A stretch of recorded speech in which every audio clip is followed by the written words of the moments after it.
अज्ञानतिमिरान्धस्य ज्ञानाञ्जनाशलाकया चक्षुरोन्मिलितं येन तस्मै श्रीगुरवे नमः। श्रीचैतन्या मनोभीष्टं स्थापितं येन भूतले स्वयं रूपा कदा मह्यं ददाति स्वापदान्तिकम्। वन्देऽहं श्रीगुरो श्रीयुतापदकमलं श्रीगुरून् वैष्णवांश्च श्रीरूपम् अग्रजातां सहगणा रघुनाथान्वितं तं सजीवं साद्वैतं सावधूतं परिजना सहितं कृष्ण चैतन्य देवं श्री राधा कृष्ण पदान् सहगणा ललिता श्री विशाखान्वितांश्च। हे कृष्णा करुणा सिंधो दीनबंधो जगत्पते गोपेशा गोपिका कांता राधा कांता नमोस्तुते। तप्त कांचना गौरांगी राधे वृंदावनेश्वरी वृषभानुस्तुते देवी प्रणमामि हरिप्रिये। कल्पतरुभ्यश्च कृपा सिन्धुभ्यैव च पतितानां पावनेभ्यो वैष्णवेभ्यो नमो नमः। जय श्री कृष्ण चैतन्य प्रभु नित्यानंद श्री अद्वैत गदाधर श्रीवासादि गौर भक्त वृंद। हरे कृष्णा कृष्ण कृष्ण कृष्ण हरे हरे हरे रामा राम राम हरे हरे। ओम नमो भगवते वासुदेवाय। ओम नमो भगवते वासुदेवाय। ओम नमो भगवते वासुदेवाय। नारायणं नमस्कृत्यं नरं चैव नरोत्तमं देवीं सरस्वतीं ततो जयमुदीरयेत् नष्टप्रायेषु भद्रेषु यं भागवत सेवया भगवते उत्तम श्लोके भक्तिर्भक्तिनैष्टिकी कृष्णाय वासुदेवाय देवकी नंदनाय च नंदगोपकुमाराय गोविन्दाय नमो नमः। नमो महावधन्याय कृष्ण प्रेम प्रदायते कृष्णाय कृष्ण चैतन्य नामने गौर कृषे नमः। नमः पंकजनाभाय नमः पंकजमालिने नमः पंकजनेत्राय नमस्ते पंकजांग्रे। नमो ब्रह्मण्याय देवाय गो ब्रह्मण्याय हिताय च जगद्हिताय कृष्णाय गोविन्दाय नमो नमः। नमो ओं विष्णुपदाय कृष्णपृष्ठाय भूतले श्रीमते भक्ति वेदांता स्वामी नामिने। नमस्ते सारस्वती देवे गौरवाणी प्रचारिणे निर्विशेष शून्यवादी पाश्चात्य देश तारिणे। जय श्री कृष्ण चैतन्य प्रभु नित्यानंद श्री अद्वैत गदाधर श्रीवासादि गौर भक्त वृंद। हरे कृष्णा कृष्णा कृष्णा हरे हरे हरे राम राम राम हरे हरे।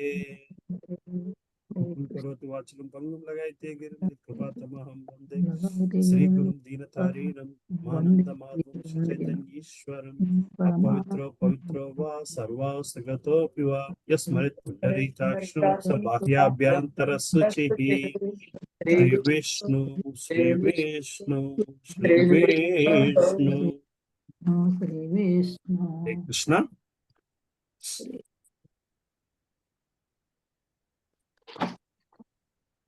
ఇక్కడ 22వ అధ్యాయంలో కదా ఉన్నాము. 15th శ్లోక చదవాలి. 15th. హరే కృష్ణ ప్రభుజీ.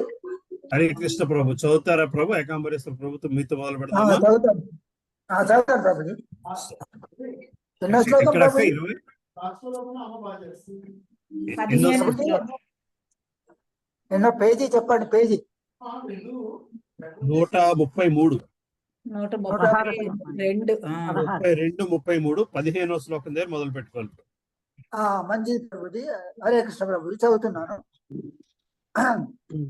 తదహం కృత విశ్రంభ సౌహృదో సప్తపస్వినాం సంపృచ్ఛే భవ ఏతస్మిన్ క్షేమః కేనాజిసా భవేత్ తత్ కనుక అహం నేను కృత విశ్రంభ పూర్తిగా విశ్వసించిన వాడవై సహృద మిత్రుడు వా మా యొక్క తపస్విన భౌతిక క్లేశముల అనుభవించుచు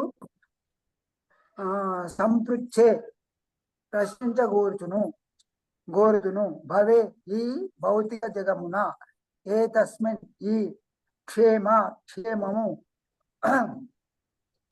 చరమ విజయము కేన ఏ విధముగా అంజస శీఘ్రముగా భవేత్ లభించగలదు సంసార దావానలమున తప్పించునట్టి మానవులకు కేవలము మీ వంటి వారే మిత్రులని నేను పూర్తిగా విశ్వసించి ఉన్నాను కనుక ఈ భౌతిక జగమున జీవిత చరమ గమ్యమును మేమెట్లు శీఘ్రముగా పొందగలమని మేము అడుగుతున్నాను. భాష్యం.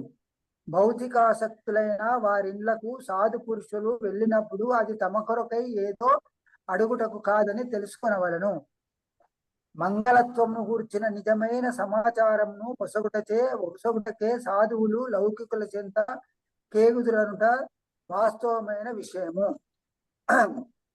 పృథువు ఈ విజమును పూర్తిగా నెరిగి ఉన్నాడు కనుక సనకాదుల క్షేమ సమాచారం నడుగుచు కాలమును వృధా చేయుటకు బదులు ప్రమాదకరమైన భౌతిక అస్తిత్వ స్థితి నుండి శీఘ్రమే తాను బయటపడగలనాయని అతడు విచారింపగోరెను. నిజమునకు పృథు మహారాజు ఈ ప్రశ్నను అడిగినది తన గురించి కాదు. సాధు పురుషుని కలుసుకొనుట తటస్థించినప్పుడు వెంటనే ఆయనకు శరణుజొచ్చి భౌతిక క్లేశముల నుండి ఏ విధంగా ఉపశమనము పొందవచ్చునో అడగవలనని సగటు మనిషికి బోధించుటకే అతడు ఆ ప్రశ్నను లేవదీసను. కనుకనే నరోత్తమ దాస ఠాకూరులు సంసార విషానలే దివానిషి దియాజ్వలే జడాయితే నాకైను ఉపాయ అని పలికిరి. అనగా భౌతిక వేదనలను మనము నిరంతరము అనుభవించుతున్నాము. మన గుండెలు మండుచున్నవి. అయినను దీని నుండి బయటపడుటకు మనకు ఉపాయము కనబడటం లేదు. లౌకికుడు కూడా తపస్వి అని పిలువబడును. హరే కృష్ణ మహామంత్ర జపమును ఆశ్రయించినప్పుడే మనుజుడు అటువంటి భౌతిక క్లేశములను తొలగించుకొనగలడు. ఈ విషయమును నరోత్తమ దాస ఠాకూరులు గోలేకర ప్రేమధన హరినామ సంకీర్తన ప్రతినా జన్మలకేనే బతాయ అని వివరించింది. హరే కృష్ణ మహామంత్ర జపము పట్ల తనకు ఆకర్షణ లేకపోవుటకు ఆయన మిగుల బగచిరి. సారాంశం ఏమనగా ఈ భౌతిక జగములోని వారందరూ భౌతిక క్లేశములను అనుభవించుతున్నారు. వాటిని వారు తొలగించుకొని గోరినచో సాధు పురుషులతో సాంగత్యము నెరిపి హరే కృష్ణ మహామంత్రమును జపించవలను. లౌకికులకు అదొక్కటే శుభకర మార్గమై ఉన్నది. హరే కృష్ణ చదువుకుంటారా ప్రభుజీ? ముందుకెళ్దాం. సరే. హరే కృష్ణ ప్రభుజీ. చదవండి అమ్మ మాతాజీ. వ్యక్తమాత్మ కథామాత్మ భగవాన్మాత్మ భావన స్వానామనుగ్రహ గ్రహ ఏమాం సిద్ధ రూపి చరుత్యజ వ్యక్తం స్పష్టమవు ఆత్మావతం ఆధ్యాత్మికవాదుల యొక్క ఆత్మ జీవిత లక్ష్యము భగవాన్ దేవదేవుడు ఆత్మ భావన జీవుల ఉదారమునే సదా వాంఛించు స్వానాం తన భక్తులు అనుగ్రహాయ కృపజూపుటకై ఇమాం ఈ విధముగా సిద్ధరూపి పూర్ణముగా ఆత్మ దర్శనము కలిగిన వారు చరించును అజ నారాయణుడు తన అంశులకు జీవులను ఉద్ధరించుటకు భగవానుడు సదా అతురతను కలిగియుండును వారికి ప్రత్యేక లాభమును చేకూర్చుటకే అతడు మీ వంటి ఆత్మదర్శుల రూపమున ప్రపంచమంతటను పర్యటించుకుండును. భాష్యము జ్ఞానులు యోగులు భగవద్భక్తులు అనుకు ఆధ్యాత్మికవాదులు వివిధ రకములుగా నుండురు. నవ సనకాదులు జ్ఞానులు యోగులే గాక తదనంతర కాలమున భక్తులు కూడా అయిరి. ఆదిలో వారు నిరాకారవాదులై ఉన్నప్పటికీ పిదప భక్తియుత కర్మలను చేపట్టిరి కనుక వారు ఆధ్యాత్మికులలో శ్రేష్టతములై ఉన్నారు. భక్తులు భగవత్ ప్రతినిధులు బద్ధ జీవులను వారు నిజ చైతన్యములకు ఉద్ధరించుటకు ఆ మహానుభావులు ప్రపంచమంతటను పర్యటించుటకు కృష్ణ భక్తి భావనను గూర్చి బోధలు చేయుదురు. శ్రేష్ఠులకు భక్తులే ఆత్మావత్ పరమాత్మను పూర్తిగా అనుభూతమనొచ్చు కొనినవారు అనబడుతురు. భగవానుడు పరమాత్మని రూపమున ఎల్లరి హృదయములలో నిలిచియుండి భక్తిమయ స్థితికి వారిని ఉద్ధరింప యత్నించును కనుకనే అతడు ఆత్మభావన అనబడును. తనను గూర్చి జీవుడు ఎరుగగలుగునట్లు బుద్ధి కొనసాగుటకే భగవానుడు ఎల్లప్పుడూ యత్నించుచుండును. ప్రక్కనే కూర్చున్నట్టి స్నేహితుని వలె అతడు జీవునితో పాటు అందజేయుచుండును. ఈ శ్లోకమునందు ఆత్మావతాం అను పదము ప్రధానమైనది. కనిష్టాధికారి ప్రారంభ దశలో నున్న భక్తుడు, మధ్యమాధికారి ప్రచారకుడు, ఉత్తమాధికారి మహాభాగవతుడు అనుచు భక్తులు 3 తరగతులుగా ఇందురు. వేదసారమును సంపూర్ణముగా నెరిగిన వాడే మహాభాగవతుడు. తాను నిశ్చయమును కలిగిండుటేగాక వైదిక నిదర్శనము ఆధారముగా ఇతరుల నిశ్చయమును కలుగజేయగల సామర్థ్యము అతనికుండును. అటువంటి మహాభాగవతుడు ఎటువంటి భేదభావము లేకుండా జీవులందరినీ భగవత్ అంశులుగా చూచును. మధ్యమాధికారి ప్రచారకుడు కూడా శాస్త్ర జ్ఞానమును పూర్తిగా కలిగి ఉండి ఇతరులకు నిశ్చయమును కలిగింపజేయగలిగినను అనుకూల ప్రతికూల విషయములలో భేదభావమును చూపును. అనగా మధ్యమాధికారి దానవ ప్రవృత్తి గల జీవులను పట్టించుకొనడు. ఇక కనిష్టాధికారి శాస్త్రమును గూర్చి అంతగా తెలియకున్నను భగవంతుని యందు పూర్ణ విశ్వాసమును కలిగి ఉండును. పరతత్వమును సూక్ష్మముగా అధ్యయనము చేసిన పిమ్మటయే భక్తులైన కారణమున సనకాదులు మహాభాగవతులై ఉన్నారు. అనగా వేదసారమును కూర్చున్న పూర్తి జ్ఞానమును వారు కలిగి ఉండిరి. భక్తులు పలువురు ఉన్నప్పటికీ వేదసారమును పూర్తిగా నెరిగినట్టి భక్తుడే తనకు ప్రీతి పాత్రుడని భగవద్గీతలో శ్రీకృష్ణుడు ధృవపరచెను. ప్రతి ఒక్కడు తన మానసిక స్థితి అనుసరించి ఉన్నత స్థితికి చేరుటకు యత్నించుకుండును. దేహాత్మ భావన కలిగిన కామ్య కర్మరతులు సాధ్యమైనంతగా ఇంద్రియ భోగమును అనుభవింప యత్నించుడు. భగవంతుని తేజములో లీనమగుటయే జ్ఞానుల దృష్ట్యా అత్యున్నత స్థానము. కానీ భగవన్నామ మహిమలను ప్రపంచమును ప్రచారము కావించుటయే భక్తుని దృష్ట్యా అత్యున్నత స్థానము. కనుకనే భక్తులు నిజముగా భగవత్ ప్రతినిధులు నారాయణుని తమ హృదయములలో నిలుపుకొని ఆ దేవదేవుని మహిమలను ప్రచారం చేయుదురు. కనుక సాక్షాత్తుగా నారాయణుని వలె వారు ప్రపంచమంతటను పర్యటించురు.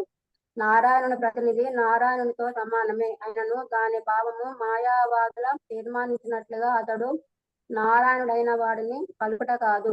మాయావాదులు సాధారణంగా సన్యాసిని నారాయణ అనుకు సంబోధింతురు. సన్యాసము గ్రహించినంతటా మనుడు నారాయణునితో సమానుడు కాగలడని లేదా సాక్షాత్తుగా నారాయణుడే యగునని వారి భావము. కానీ వైష్ణవుల అభిప్రాయము దానికి భిన్నముగా నుండును. దానినే శ్రీల విశ్వనాథ చక్రవర్తి ఠాకూరులు ఇట్లు తెలిపిరి.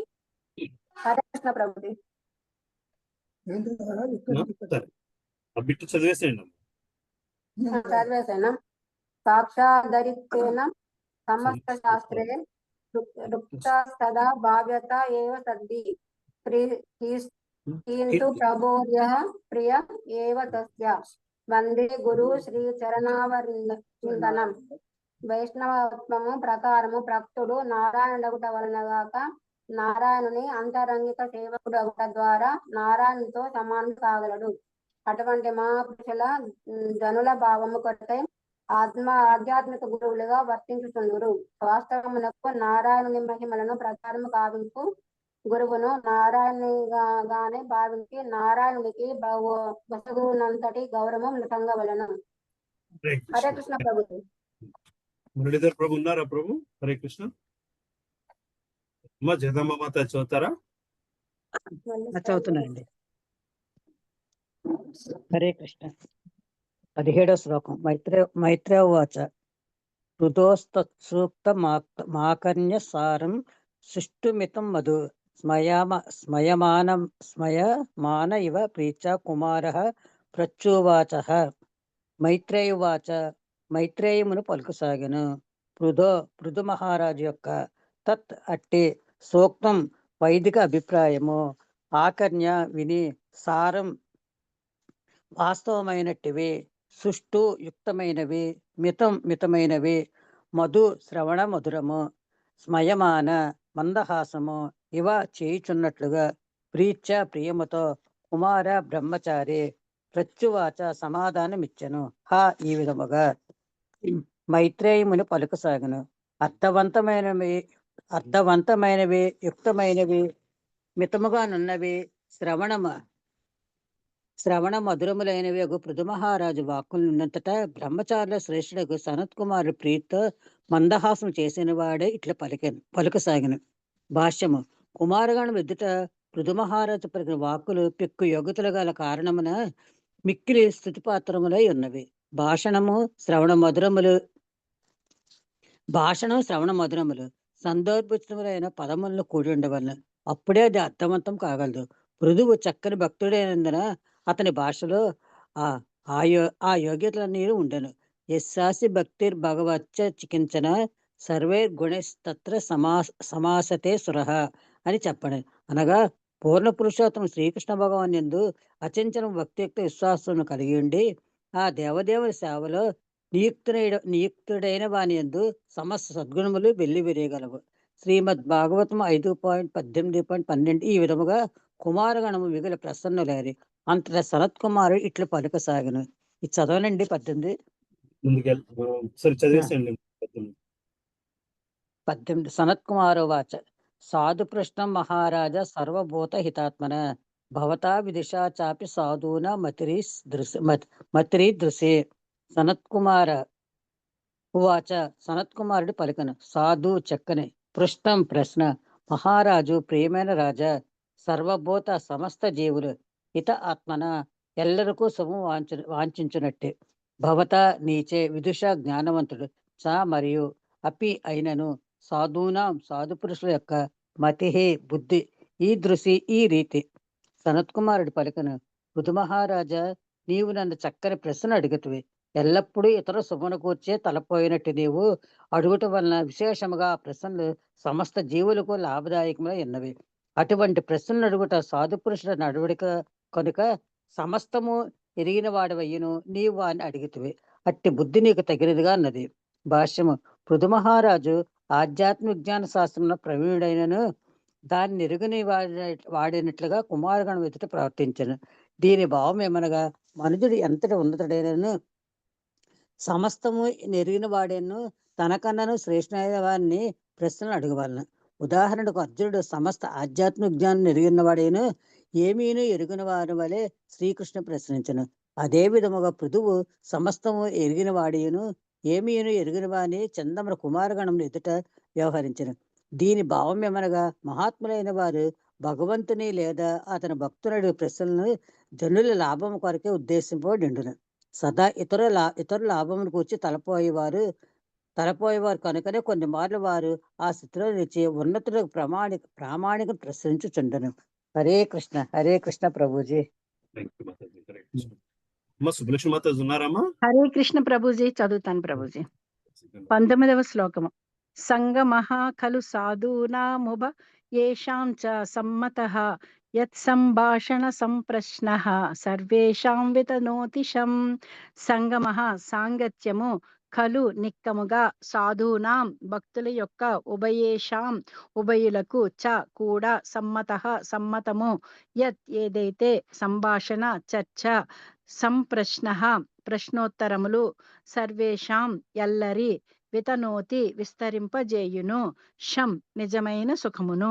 భక్తులు సమావేశమైనప్పుడు వారి చర్చలు, ప్రశ్నోత్తరములు వక్తకు మరియు శ్రోతలకు సమ్మతములుగాను, ఆ విధముగా అట్టి సమావేశము ఎల్లరి నిజమైన సౌఖ్యమునకు లాభదాయకము కాగలదు. భాష్యము. భక్తుల నడుమ జరిగిన సంభాషణను, చర్చను వినుటయే కృష్ణ కథను తెలుసుకొనుటకు ఏకైక మార్గము. ఉదాహరణకు భగవద్గీత చిరకాలము నుండి ప్రపంచమంతటను, విశేషముగా పాశ్చాత్య దేశములో ప్రసిద్ధి చెంది ఉన్నది. కానీ ఆ కథా విషయము భక్తులచే చర్చింపబడనందున ఎట్టి ప్రభావము కానరాలేదు. మా కృష్ణ చైతన్యోద్యమమును హరినామ సంకీర్తనోద్యమము ప్రారంభించక ముందు పాశ్చాత్య దేశమున ఒక్కడు కూడా కృష్ణ భక్తుడు కాలేదు. కానీ అదే భగవద్గీతను యథాతథముగా గురు శిష్య పరంపరలో వసిగినప్పుడు దాని ప్రభావము వెంటనే గోచరించినది. పృథు మహారాజు తమను కలుసుకొనుట ఆ రాజునకే గాక తమకు కూడా లాభదాయకమయ్యనని సనకాదులలో ఒకడైన సనత్కుమారుడు పలికెను. దేవదేవుని గూర్చి నారదముని బ్రహ్మను ప్రశ్నించినప్పుడు ఆ విషయమును గూర్చి పలుకుటకు తనకు అవకాశమొసగినందులకు బ్రహ్మదేవుడు అతనికి కృతజ్ఞతలు తెలుపుకొనెను. అనగా భగవంతుని గూర్చి లేదా జీవిత చరమ లక్ష్యమును గూర్చి ఒక సాధు మహాత్ముడు ఇంకొక సాధు పురుషుని అడిగడి ప్రశ్నలు సమస్తమును ఆధ్యాత్మికముగా చేసివేయును. అట్టి చర్చల లాభమును బడసడివాడు ఇహపరములలో లాభమును పొందును. ఉభయేషాం అను పదమును పలు విధములుగా వివరించవచ్చును. సాధారణముగా మనుజులు లౌకికులు, ఆధ్యాత్మికులనుచు 2 తరగతులుగా నుందురు. భక్తులు చేసేడి చర్చల ద్వారా లౌకికుడు, ఆధ్యాత్మికుడు ఇరువురును లాభపడుదురు. భక్తులతో సాంగత్యము ద్వారా లౌకికుని జీవితము క్రమబద్ధమై అతడు భక్తునిగా నగుటకు లేదా జీవుని నిజస్థితిని అవగతము చేసుకొని ప్రస్తుత జీవితమును జయప్రదము చేసుకొనుటకు అవకాశము వృద్ధి కాగలదు. ఈ కారణము వలననే భక్తుని సాంగత్యము లౌకికునికి లాభదాయకమైనది. అతడు ఈ అవకాశమును వినియోగించుకున్నప్పుడు తదుపరి జన్మమున నిక్కముగా మానవ జన్మనే పొందగలడు లేదా పూర్తిగా ముక్తుడే భగవద్ధామమునైనను చేరగలడు. సారాంశమేమనగా భక్తులు చేసిడి చర్చలో పాల్గొనినచో మనుజుడు భౌతికముగా ఆధ్యాత్మికముగాను లాభపడగలడు. వక్త శ్రోతలు అందరూ మేలు పొందగలరు. కామ్యకర్మరతులు జ్ఞానులు ప్రయోజనమునందగలరు. అనగా భక్తుల నడుమ జరిగడి ఆధ్యాత్మిక చర్చలు ఎటువంటి మినహాయింపు లేకుండా ఎల్లరకు లాభకరములే అయి ఉన్నవి. కనుక ప్రస్తుత సమాగమముచే కేవలము రాజే గాక తాము కూడా లాభపడితిమని సనకాదులు పలికిరి. హరే కృష్ణ ప్రభుజీ. Thank you Prabhuji. హరే కృష్ణ ప్రభుజీ. దండోత్తరం ప్రభుజీ. 20 శ్లోకము. అస్యేన రాజన్ భవతో మధుద్విషః పాదారవిందస్య గుణానువాదనే రుధిర్వృద్ధాప విధునోతి నైష్టికి కామం కషాయం మలమంతరాత్మనః. అస్తి ఉన్నది, ఏవా నిక్కముగా, రాజన్ ఓ రాజా, భవతః నీకు, మధు ద్విషః శ్రీహరి యొక్క పాద అరవిందస్య పాదపద్మముల గుణ అనువాదనే కీర్తనం నందు రతిః అనురక్తి దురాప దుర్లభము విధునోతి క్షాళనము చేయును నైష్టికి అకుంఠితమగు కామం కామము కషాయం కామవాసన మలం మలము అంతః ఆత్మనః హృదయమునకు హారము నుండి. సనత్కుమారుడు పలుకసాగిను. ఓ రాజా, దేవదేవుని పాదపద్మ కీర్తనము నందు నీకు ఇదివరకే అమిత అనురాగమునున్నది. అటువంటి అనురక్తి మిగుల దుర్లభమైనది. కానీ మనజుడు భగవాని యందు అట్టి అకుంఠితమగు శ్రద్ధను పొందినప్పుడు హృదయ కుహరములోని కామమును అది అప్రయత్నముగా క్షాళనము చేయగలదు. భాష్యము. సతం ప్రసంగాన్మమ వీర్య సంవిదో భవంతి హృత్కర్ణ రసాయనగతః తజ్జోషనాదాస్వ పవర్గవర్మంతి శ్రద్ధా రతిర్భక్తి కీర్తనుక్రమిష్యతి. భాగవతం 3.25.25 శ్లోకం. భక్తుల సాంగత్యంచే లౌకికుని హృదయంలోని కల్మషమంతయు భగవత్ కరుణ వలన క్రమముగా క్షాళనము కాగలదు. మెరుగు పెట్టినప్పుడు వెండి మెరియు రీతిగా భక్తుల సాంగత్యముచే లౌకికుని హృదయం నుండి కామవాసన తొలగిపోగలవు. నిజమునకు జీవునికి భౌతిక భోగంతో కాని కామంతో కాని ఎట్టి సంబంధము లేదు. కేవలం అతడు ఊహాగానము చేయుచున్నాడు లేదా నిద్రలో కలగనుచున్నాడు. కానీ విశుద్ధ భక్తుల సాంగత్యముచే అతడు మెలుకొంచగా భగవాన్ నిత్య సేవకునిగా నిజస్థితి నెరిగి విశుద్ధాత్మ వెంటనే స్వీయ యశస్సును పడేయగలదు. పృథు మహారాజు ఆత్మదర్శి అయిన మహాత్ముడు కనుక భగవత్ కర్మలను కీర్తించుటలో అతనికి సహజానురక్తి కలదు. అట్టి అతడు భగవాన్ని మాయాశక్తికి బలి అయ్యే అవకాశమే లేదని సనకాదులు ఆ శ్వాసముసగిరి. అనగా భగవన్ మహిమలను వినుట కీర్తించుట ఎనడి విధానమే హృదయ కల్మషమును శుద్ధిపరచుటకు ఏకైక మార్గము. కర్మయోగము, జ్ఞానయోగము, అష్టాంగ యోగముల ద్వారా హృదయ కల్మషమును తొలగించుకునుటలో ఎవడునూ కృతకృత్యుడు కాజాలడు. కానీ అతడు భక్తి యోగము ద్వారా శ్రీకృష్ణ భగవాన్ని పాద పద్మాశ్రయమును గైకొనినంతటే అప్రయత్నముగానే హృదయ కల్మషమంతయు అనాయాసముగా తొలగిపోగలదు. Hare Krishna. Thank you Prabhu. Thank you. Shanti Mataji దండవత్ ప్రణామ. చదువుతారమ్మా. హరే కృష్ణ ప్రభు. శాస్త్రేష్వియానేవ సునిశ్చితో నృణాం క్షేమస్య సద్విమృశేషు హేతు అసంగ ఆత్మ వ్యతిరిక్త ఆత్మని దృఢారతి బ్రహ్మణి నిర్గుణే చయా. శాస్త్రేషు శాస్త్రములందు ఇయాన్ ఏవ కేవలము ఇదియే సునిశ్చిత చక్కగా నిర్ణయించబడినది. నృణాం నరుల యొక్క క్షేమస్య క్షేమము సద్విక్ పూర్ణముగా విమృశేషు పూర్తి విచారణచే హేతు కారణము అసంగ అనాసక్తి ఆత్మ వ్యతిరిక్తే దేహాత్మ భావనము ఆత్మని పరమాత్ముని ఎడ దృఢమగు రతి అనురక్తి బ్రహ్మణి దివ్యము నిర్గుణే త్రిగుణాతీతుడగు భగవానుని యందు చ మరియు యా ఏదైతే దేహాత్మ భావన ఎడ అనాసక్తి మరియు త్రిగుణాతీతుడగు దివ్య భగవానుని ఎడ దృఢమగు అనురక్తి అనునవియే నరుల క్షేమమునకు చర్మహేతువని తగిన విచారణ పిమ్మట శాస్త్రములలో చక్కగా నిర్ణయించబడినది. భాష్యం. మానవ సంఘమున ప్రతి ఒక్కడు ఏదో చర్మ లాభమును పొందుటకే నియుక్తుడై ఉండును. కానీ దేహాత్మ భావన ఎందున్న వారికి చర్మ లక్ష్యమును సాధించగలుగుట కానీ దాన్ని ఎరుగగలుగుట కానీ సాధ్యపడుతుంది. అట్టి జీవిత చర్మ లక్ష్యము భగవద్గీత 2.59 యందు పరం దృష్ట్వా నివర్తతే అని వర్ణింపబడినది. జీవితం యొక్క పరమ లక్ష్యం నెరిగిన వాడు సహజముగానే దేహభావన నుండి విముక్తుడను. మనుషుడు బ్రహ్మము పట్ల దృఢమగు అనురక్తిని పెంచుకొనవల్లని ఈ శ్లోకమున సూచింపబడినది. వేదాంత సూత్రము 1.1.1 నందు ధ్రువపరపబడినట్లు అధాతో బ్రహ్మ జిజ్ఞాస బ్రహ్మమును గూర్చి విచారణ కావించనిదే ఈ భౌతిక జగము పట్ల మనుషుడు ఆసక్తిని విడనాడలేడు. 84 లక్షల జీవరాశులలో పరిభ్రమించినను జీవుడు జీవిత చర్మలక్ష్యమును గూర్చి ఎరుగజాలడు. ఈ జీవజాతులలో దేహాత్మ భావనయే ప్రబలంగా నిండుట దానికి కారణము. అధాతో బ్రహ్మ జిజ్ఞాస అనగా దేహాత్మ భావన నుండి బయటపడటకు మనుషుడు బ్రహ్మం పట్ల అనురక్తిని పెంచుకోవలను లేదా బ్రహ్మమును గూర్చి విచారణ కావించవలను. అతడు దివ్యబహు భక్తియుత సేవలో శ్రవణం కీర్తనం విష్ణు స్థితుడగును. బ్రహ్మమునిడ అనురక్తిని పెంచుకొనుట అనగా భక్తి యోగమును నెలకొనుటయే. నిరాకార బ్రహ్మతత్వమునకు అనురక్తులైన వారు చిరకాలము దానినే అంటిపెట్టుకుని ఉండజాలరు.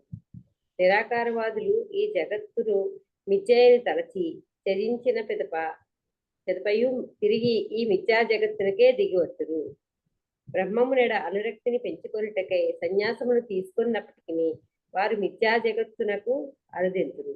అదే విధంగా పరమాత్మ తత్వమునందు అనురక్తులైన పలువురు యోగులు విశ్వామిత్రుని వంటి వారు స్త్రీ ఆకర్షణకు బలి అయి పతనం చెందురు. కనుకనే దేవదేవుడకు శ్రీకృష్ణుని ఎడ అత్యంత అనురక్తి శాస్త్రములలో ఉపదేశింపబడినది. భౌతిక అస్తిత్వం పట్ల అసంగత్వమునకు అదొక్కటే మార్గము. అదే భగవద్గీత 2.59 యందు పరం దృష్ట్వా నివర్తితే అని వివరింపబడినది. భక్తి యోగం నేడు నిజముగా రుచి కలిగినప్పుడు మనుషుడు సమస్త భౌతిక కర్మలను నిలిపివేయగలడు. భగవత్ ప్రేమయే జీవితం యొక్క చర్మ లక్ష్యమని ప్రేమ పునర్దో మహాన్ శ్రీ చైతన్య మహాప్రభువు కూడా ఉపదేశించింది. భగవత్ ప్రేమను వృద్ధి కావించుకొనక ఎవడనూ దివ్యమగు పూర్ణత్వ స్థితిని పడేయజాలరు. హరే కృష్ణ. థ్యాంక్ యూ ప్రభు. గోవింద కృష్ణ ప్రభు ఉన్నారమ్మా? లలిత మాతాజీ చదువుతారమ్మా? హరే కృష్ణ ప్రభు. 22వ శ్లోకం. సా శ్రద్ధయా భగవద్ధర్మచర్యయా జిజ్ఞాసయాధ్యాత్మిక యోగ నిష్టయా యోగేశ్వరోపాసనయా చ నిత్యం పుణ్యశ్రవ కథయా పుణ్యయా చ.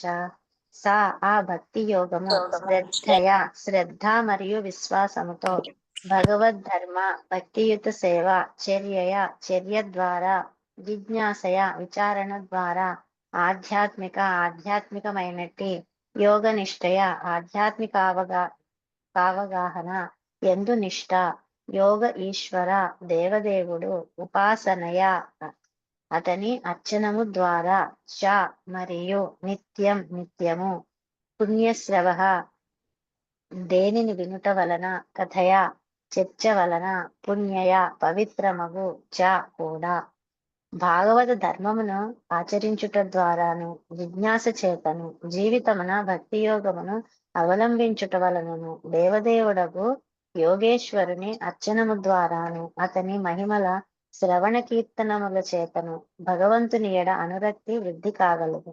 ఈ కార్యములన్నీను పరమ పవిత్రమైనది. భాష్యం. యోగేశ్వరుడు అను పదము దేవదేవుడగు శ్రీకృష్ణునికి మరియు అతని భక్తులకు కూడా అన్వయించును. భగవద్గీతలోని ఈ పదము 2 చోట్ల గోచరించును. అష్టాదశాధ్యాయమున 18.78 శ్రీకృష్ణుడు యోగేశ్వరునిగా ఎత్ర యోగేశ్వర కృష్ణ వర్ణింపబడినాడు. షష్టాధ్యాయపు 6.47 అంత్యమును కూడా యోగేశ్వరుడు వర్ణింపబడినాడు. సమే యుక్త తమో మత.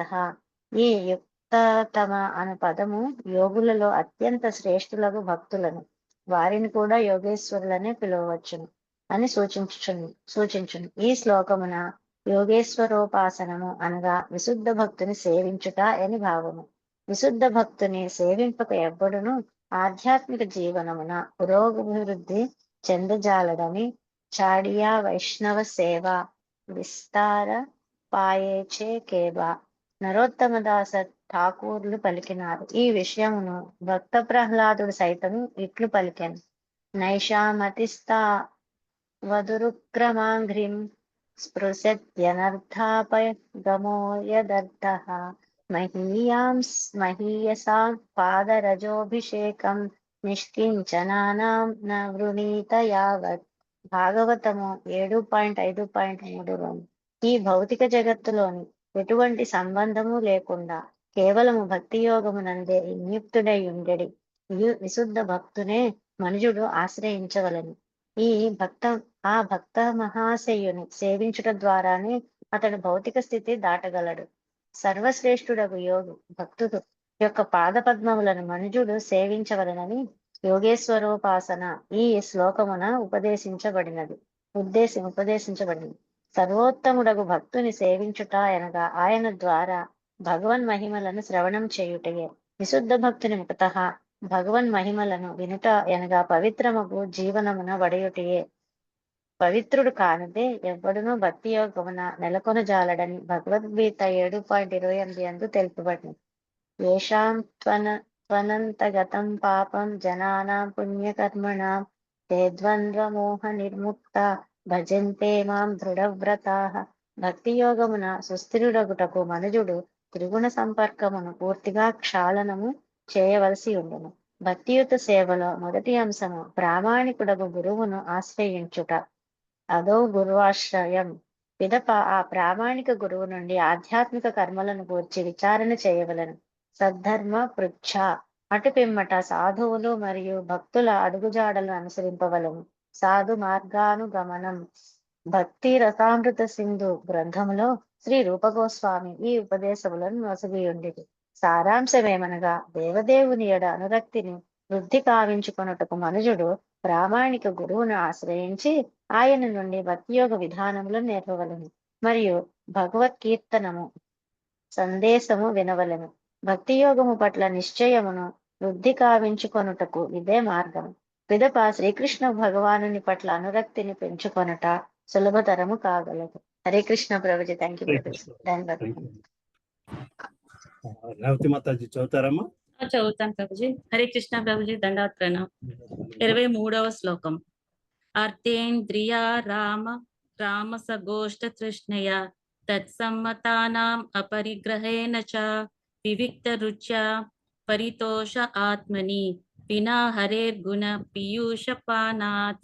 అర్థ సంపదలు, ఇంద్రియములు, అరామ భోగించుట, సగోష్ఠి వారి సాంగత్యమున, అతృష్ణయ అసమ్మతితో, తత్ అట్టి, సమ్మతానాం వారిచే సమ్మతమైనందున, అపరిగ్రహేణ అనంగీకారముచే, చ కూడా, వివిక్త రుచ్య అరుచి, పరితోషే ప్రసన్నత ఆత్మని ఆత్మకు, వినా లేకుండా, హరే శ్రీహరి యొక్క గుణములు, పీయూష అమృతము, పానాత్ పానము. కేవలము ఇంద్రియ భోగమునందు ధనార్జనమునందు ఆసక్తులైన వారితో సాంగత్యమును విడనాడి మనుజుడు ఆధ్యాత్మిక జీవనమున పురోగమించవలెను. వారినే కాక వారితో సాంగత్యము నెరపడి వారిని కూడా అతడు వీడవలెను. హరిగుణామృత పానము లేకుండా శాంతిగా జీవింపలేని విధమున అతడు జీవితమును మలుచుకొనవలెను. ఆ విధముగా ఇంద్రియ భోగమనడే అసహ్యము కలిగిన వాడే మనుజుడు ఉన్నతిని బడయగలడు. భాష్యము. భౌతిక జగత్తులో ప్రతి ఒక్కడు ధనము మరియు ఇంద్రియ భోగమునందే అనురక్తుడై ఉండును. సాధ్యమైనంత ధనమును గడించి దానిని ఇంద్రియ భోగమునకై వాడుట ఒకటే ఎల్లరి లక్ష్యము. కనుకనే శ్రీల సుఖదేవ గోస్వామి లౌకికుల కర్మలను ఈ విధముగా వర్ణించి ఉండెను. నిద్రయా హియతే నక్తాం వ్యావయేన చవావయః దివా చార్దేహాయ రాజన్ కుటుంబ భరణేన వా. శ్రీమద్ భాగవతము 2.1.3. లౌకికులకు ఇది సరియైన ఉపమానము. 6 గంటల కన్నను ఎక్కువ సమయము నిద్రించునచో లేదా మైదున సుఖమునందు వారు రాత్రి సమయమున వృధా చేయుదురు. రాత్రి వారి యొక్క కార్యక్రమము ఇదియే. ఇక పగటి సమయమున వారు ధనార్జనకై కార్యాలయంలోను వ్యాపారము చేయు స్థలమునకో చేగుదురు.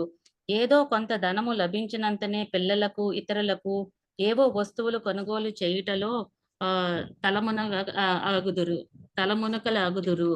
భగవంతుడెవరు, జీవుడెవరు, జీవునికి భగవంతునితో సంబంధం ఏమిటి అనడి అనేకములకు జీవిత విలువలను గూర్చిన విషయములు యందు అట్టి వారికి అభిరుచి ఉండదు. పరిస్థితి ఎంత దిగజారినదనగా ధార్మికులుగా ఉండవలసిన వారు కూడా ప్రస్తుతము ఇంద్రియ భోగమునందే అనురక్తులై ఉన్నారు. కలియుగములో లౌకికుల సంఖ్య ఇతరుల యుగముల కన్నను అధికముగా నైనది. కనుక భగవద్ధామమును కేగ అభిరుచి కలిగిన వారు ఆత్మదర్శుల సేవలో నియుక్తమగుటయే గాక ధనార్జన చేసి దానిని ఇంద్రియ భోగమున వినియోగించుటయే ఏకైక లక్ష్యముగా కలిగిన లౌకికుల సాంగత్యము తప్పక త్యజించవలెను. లౌకికుల లక్ష్యములైనట్టి ధనము, ఇంద్రియ భోగములు కూడా వారు గ్రహించరాదు. కనుకనే భక్తి పరేసానుభవో అన్యత్ర చ. భాగవతము 11.2.42 అని చెప్పబడినది. భక్తితో పురోగమించుటకు మనుజుడు లౌకిక జీవనమున అరుచి కలిగి ఉండవలెను. భక్తులకు ఏది సంతుష్టిని కలిగించినో ఆ విషయమున భక్తరహితులకు రుచి ఉండనే ఉండదు. హరే కృష్ణ ప్రభుజీ. ధన్యవాదాలు. భారతి మాతాజీ ఉన్నారమ్మా? ఉన్నాను ప్రభుజీ. హరే కృష్ణ ప్రభుజీ. చదువుతాను. లౌకికుల సాంగత్యమును విడిచివేసినంత మాత్రమే సరిపోదు. మనకు కొన్ని కార్యకలాపములు కూడా అవసరము. ఆధ్యాత్మిక పురోగతి యందు అభిరుచి కలిగిన వ్యక్తి లౌకికుల సాంగత్యమును త్యజించి యోగులకు ఉపదేశించినట్లుగా ఏకాంత ప్రదేశమునకు పోవుట కొన్ని మార్లు కనపడుచుండును. కానీ నిజముగా అది ఆధ్యాత్మిక ఉన్నతికి తోడ్పడదు. ఏలైనా యోగులు కూడా పతనము చెందిన సంఘటనలు పెక్కు కలవు. ఇక జ్ఞానులకు సంబంధించినంత వరకు భగవత్ప్రాధ పద్మాశ్రయము లేని కారణమున వారు పతనము చెందుదురు. నిరాకారవాదులకు లేదా శూన్యవాదులు లౌకిక సాంగత్యములు చదింపగలవారేమో కానీ కృష్ణభక్తి లేకుండా బ్రహ్మమునందు స్థిరముగా నుండజాలరు. భగవన్మహిమలను శ్రవణం చేయుటయే భక్తికి ఆరంభము. కనుకనే ఈ శ్లోకము వినా హర్గేర్గుణ పీయూష పాన అని ఉపదేశించబడి మనుజుడు హరిగుణామృత పానమును తప్పక చేయవలను. అనగా అతడు హరిగుణ శ్రవణ కీర్తనలో సదా నియుక్తుడు కావలను. ఆధ్యాత్మిక జీవనము పురోగమించుట ఇదే ముఖ్య విధి. శ్రీ చైతన్య మహాప్రభు కూడా దీన్నే చైతన్య చరితామృతమును ఉపదేశించిరి. మనుజుడు ఆధ్యాత్మిక జీవన పురోగమించగోరిచో భాగ్యవశమున ప్రామాణికుడు గురువును కలిసి ఆయన నుండి కృష్ణ గూర్చి తెలుసుకును. పిమ్మట గురుకృష్ణ సేవ ద్వారా అతడు భక్తి బీజమును పొందును. దానిని అతడు హృదయములో నాటి శ్రవణ కీర్తములనడి నీరు పోసిరిచో భక్తిలత చక్కగా పెరగగలదు. అతి దృఢమైనటి ఆ లత బ్రహ్మాండమును దాటి ఆధ్యాత్మిక లోకమును చేరును. పటిష్టబగు ఇంటికప్పును ఆశ్రయించినంత వరకు ఏ సామాన్యమగు తీగనను పైకి పెరిగడి రీతి భక్తిలత కూడా కృష్ణ పద్మాశ్రయము లభించినంత వరకు పెరగగలదు. ఆ రీతి స్థిరముగా పెరిగి అది వాంఛిత ఫలము ఇవ్వగలదు. అట్టి ఫలము వృద్ధి చెందుటకు నిజమైన కారణము భక్తిలతకు శ్రవణ కీర్తనములనడి జలమును పోయుటయే. అదే ఇచ్చట హరిగుణామృత పానమును చెప్పబడినది. సారాంశమేమనగా మనుజుడు భక్తుల సాంగత్యం లేకుండా జీవించలేడు. భగవన్మహిమల నిరంతరము శ్రవణ కీర్తనలు జరిగడి భక్తుల సాంగత్యంలోనే అతడు జీవించవలను. కృష్ణ చైతన్యోద్యమము ఈ ప్రయోజనము కొరకే ఆరంభపడినది. దానివలన అంతర్జాతీయ కృష్ణ చైతన్య సంఘము యొక్క వందలాది కేంద్రములలో శ్రవణ కీర్తనములకు గుర్వాశ్రమమునకు లౌకికుల నుండి వేరొగుటకు జనులకు అవకాశము నొసగుట సాధ్యపడినది. ఆ రీతినే మనుజుడు భగవద్ధామ పయనమున నిశ్చయముగు పురోగతిని సాధించగలడు. హరే కృష్ణ ప్రభుజీ. ఉన్నారమ్మా? హరే కృష్ణ ప్రభుజీ. దండవత్రణ ఒక్క నిమిషం మాతాజీ చెప్పండి బ్రో. చిన్న డౌట్ అడగండి. 140 పేజీలను 140 అండి. ఆ పేజ్ లో కింద నుంచి 6 లేను నిరాకార బ్రహ్మతత్వం అండి. నిరాకార బ్రహ్మతత్వం అనులక్తులయ్యేవారు చిరకాలము దాన్ని అంటిపెట్టుకుని ఉండజాలరు.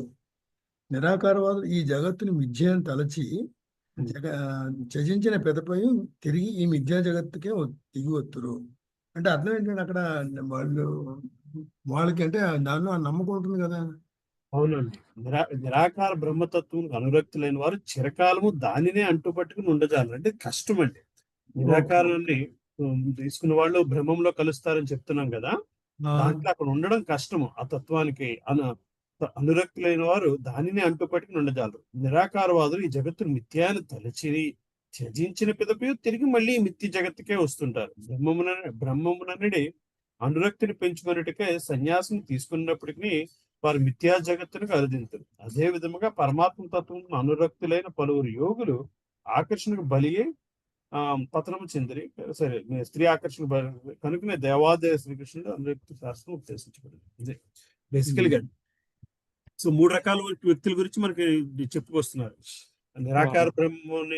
నిరాకారత్వం పొందిన వాళ్ళు బ్రహ్మము దాకా వెళుతారు, కానీ అక్కడ నిలబడడం కష్టము. అలాగే పరమాత్మ తత్వం ఉందంటే యోగ శాస్త్రంలోని పరమాత్మని లోపల పరమాత్మని దర్శిద్దాం అనుకున్న వాళ్ళు కూడా నిలబడలేకపోయారు అని చెప్తున్నారు. ఎందుకంటే స్త్రీ సాంగత్యమునికి ఆకర్షణ పడ్డారు కాబట్టి. శ్రీకృష్ణుడయ్య అత్యంత అనురక్తి శాస్త్రంలో ఉపదేశించబడింది. సో అంటే ఒకటి ఈ దీంట్లో నిరాకారంలో గాని పరమాత్మ తత్వంతోని బంధాన్ని ఏర్పరచుకుని ఎక్కడ కూడా సేవక ఆస్కారం ఉండదు. రెండిట్లో ఎప్పుడైతే భగవంతు రూపంలో చూసుకోగలమో, ఆయన కోసం, ఆయన సర్వీస్ కోసం మనం ఉంటున్నామో అన్న భావనలో ఉంటామో, అప్పుడే ఆ రిలేషన్షిప్ స్ట్రాంగ్ గా ఉంటుంది బేసికలీ. మెయిన్ సర్వీస్ కూడా ఉండాలి. 2.59 శ్లోకం అదే చెప్తున్నారు. పరందృష్టి భక్తి యోగం అనేది నిజముగా రుచి కలిగినప్పుడు మనుషుడు సమస్త భౌతిక కర్మలను నిలిపివేయగలడు. సో పరతత్వం, పరమాత్మతో బంధం అంటే మీకు యోగాలో చేసుకుంటే వెళ్తే పరమాత్మ దర్శనం జరుగుద్ది, కానీ ఆ బంధం నిలబడదు. ఎందుకంటే అక్కడ సేవ లేదు. యోగాతో పరమాత్మను తీసుకున్న దాంట్లో కూడా భక్తి కూడా లేదు. తపస్సు చేసుకుని అన్నిటినీ యోగా, అష్టాంగ యోగ స్టెప్స్ అన్ని ఫాలో అవుతూ వెళ్ళిన తర్వాత అందులో భక్తి లేదు. సో ఫైనల్ గా భక్తి లేని ఏదైనా సరే నిలబడడం కష్టము అని చెప్తున్నారు. ఏమండి? సో నిజంగా మనకి భక్తి యోగం అనేది భక్తి యోగం అనేది నిజముగా రుచి కలిగినప్పుడు మనుషుడు సమస్త భౌతిక కర్మలను నిలిపివేయగలడు. ఆ భౌతిక కర్మలను నిలిపివేయడానికి నిరాకారవాదులు ఒక పద్ధతి ఫాలో అవుతున్నారు, పరమాత్మను తెలుసుకుందాం అనుకున్న వాళ్ళు ఒక పద్ధతిని ఫాలో అవుతున్నారు, భక్తి యోగంలో ఉన్న వాళ్ళు ఒక పద్ధతిని ఫాలో అవుతున్నారు. సో భక్తి యోగంలో ఉన్నప్పుడు మాత్రమే ఆ భౌతిక కర్మల పట్ల ఆసక్తి కంప్లీట్ గా పోతుంది. భగవత్ ప్రేమయే జీవితం యొక్క చరమ లక్ష్యమని శ్రీ చైతన్య మహాప్రభు కూడా ఉపదేశించారు. భగవత్ ప్రేమను ఉట్టి కావించుకొనక ఎవడు దివ్యమగు పూర్ణ స్థితిని పొందజాలరు. పూర్ణత్వ స్థితి కావాలి అంటే నిరాకార బ్రహ్మను ఆరాధించినా మళ్ళీ మనం దీపిగా రావాల్సి వస్తుంది. పరమాత్మ రూపాన్ని ఆరాధించడానికి పరమాత్మ రూపంతో బంధం ఏర్పరచుకోవడానికి ప్రయత్నించినా సరే మళ్ళీ తిరిగి అది కూడా కంప్లీట్ గా దాంట్లో నిలబడలేము. అందువలన భక్తి మార్గంతో మాత్రమే జరుగుద్ది.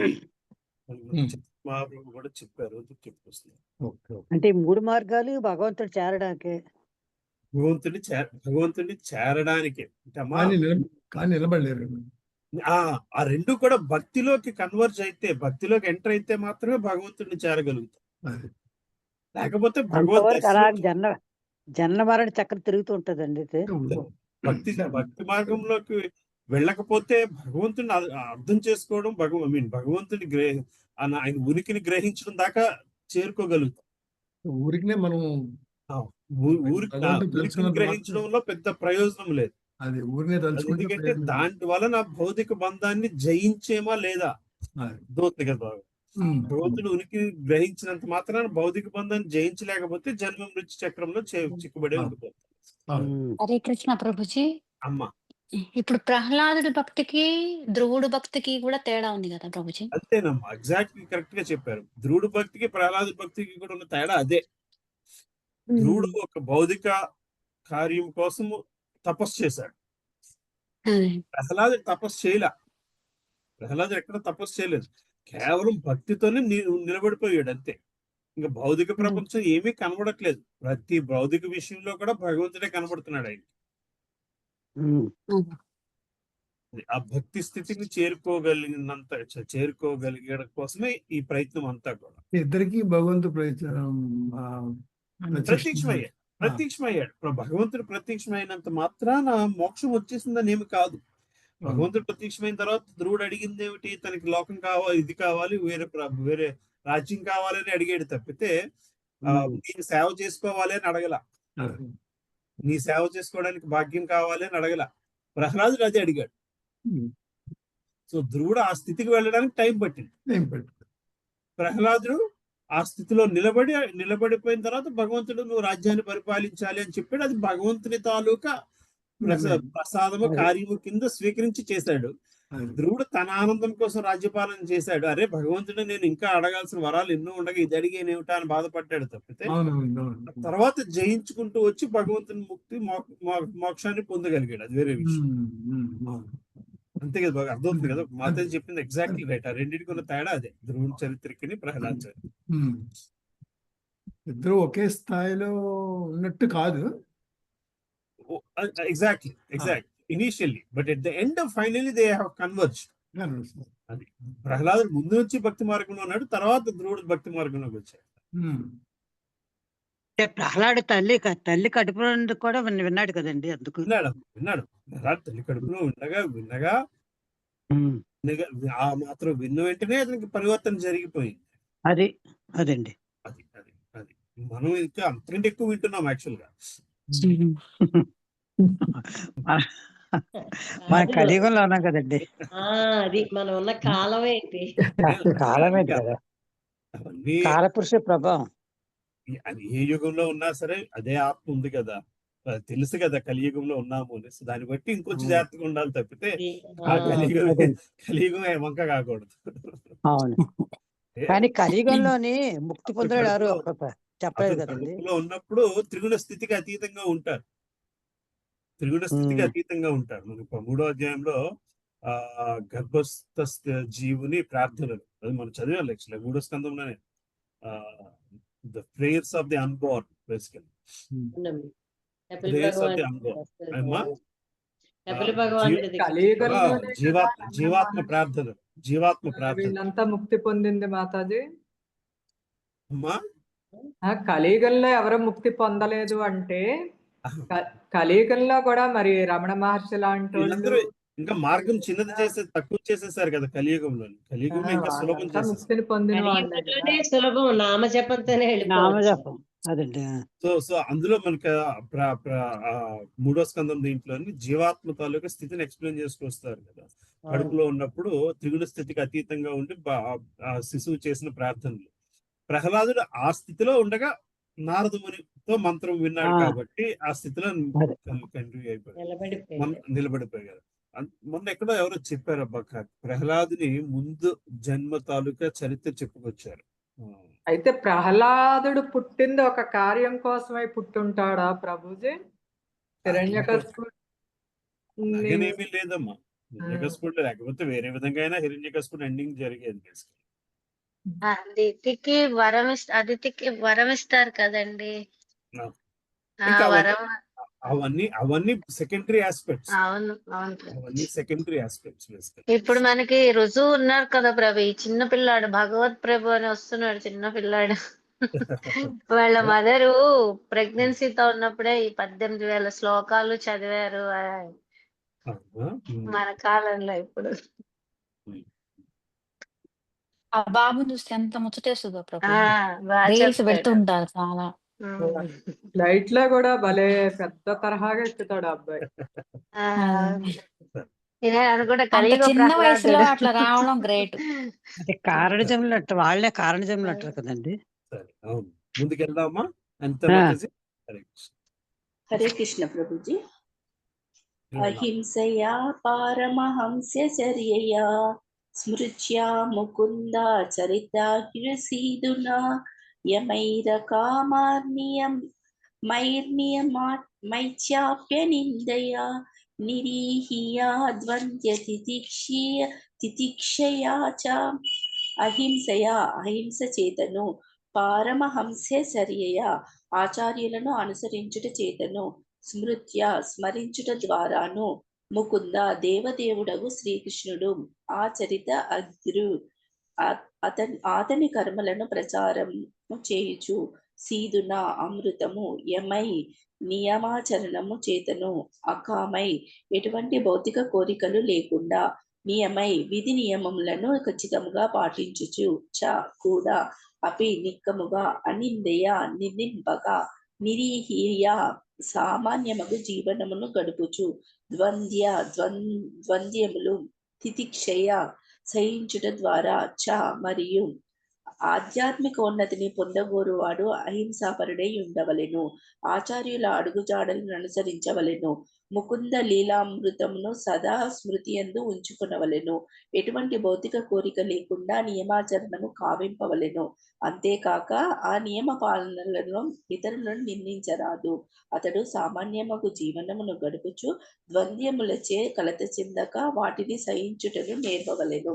భాష్యము. భక్తులు నిజముగా సాధువులై ఉందురు. సాధువు యొక్క మొదటి గుణము అహింస. భక్తి యోగ పదమున లేదా భగవద్ధామ పయనమున అభిరుచి కలిగిన వారు అహింసను పాటించవలెను. సాధు పురుషుడు తితిక్షవః కారుణికాః శ్రీమద్ భాగవతము 3.25.21 అని వర్ణింపబడినాడు. అనగా భక్తుడు గొప్ప సహనమును కలిగి ఉండి అన్యుల ఎడ అమిత కరుణను చూపవలెను. ఉదాహరణకు తనకు గాయమైనచో అతడు సహించవలెను, కానీ ఇతరులు గాయపడినచో అతడు సహించరాదు. ప్రపంచమంతయు ఇప్పుడు హింసాభరితమై ఉన్నది. అనవసరమగు పశువధతో పాటు ఆ హింసనంతటిని ఆపుట భక్తుని యొక్క ప్రథమ కార్యము. జీవులనందరినీ భగవత్ సంతానముగా గాంచని కారణమున భక్తుడు కేవలము మానవులకే కాక ఇతర జీవులకు కూడా మిత్రుడై ఉండెను. తానొక్కడే భగవత్ సంతానమనుచు ఇతరులను వధించుటను అతడు అనుమతింపడు. అటువంటి సిద్ధాంతమును విశుద్ధ భక్తుడు ఎన్నడూనూ ప్రతిపాదించడు, ప్రచారము చేయడు. సుహృదయ సర్వదేహీనాం. నిజమైన భక్తుడు సమస్త జీవులకు మిత్రునుగా నుండును. సమస్త జీవజాతులకు తానే తండ్రినని శ్రీకృష్ణ భగవానుడు భగవద్గీతలో పలికెను. అందువలన కృష్ణ భక్తుడు ఎల్లరకు మిత్రుడై ఉండును. ఇదే అహింస ఎనబడును. గొప్ప ఆచార్యులను అనుసరించినప్పుడే అట్టి అహింసను మనము పాటించగలము. కనుకనే వైష్ణవ సిద్ధాంతము ప్రకారము 4 సంప్రదాయముల ఆచార్యులను మనము తప్పక అనుసరించవలెను. చదవాలా ప్రభుజీ? ముందుకెళ్దాం. హరే కృష్ణ ప్రభుజీ. Thank you. జంజమాత చదువుతారమ్మా? హరే కృష్ణ ప్రభుజీ. దండవత్ ప్రణామం. చదువుతాను ప్రభు. పరంపరలో లేకుండా ఆధ్యాత్మిక జీవనమున పురోగమించుటకు యత్నించుట ఎనున్నది కేవలము పరిహాసాస్పదమైనట్టిది. కనుకనే ఆచార్యవాన్ పురుషోద్వేద అని చెప్పబడినది.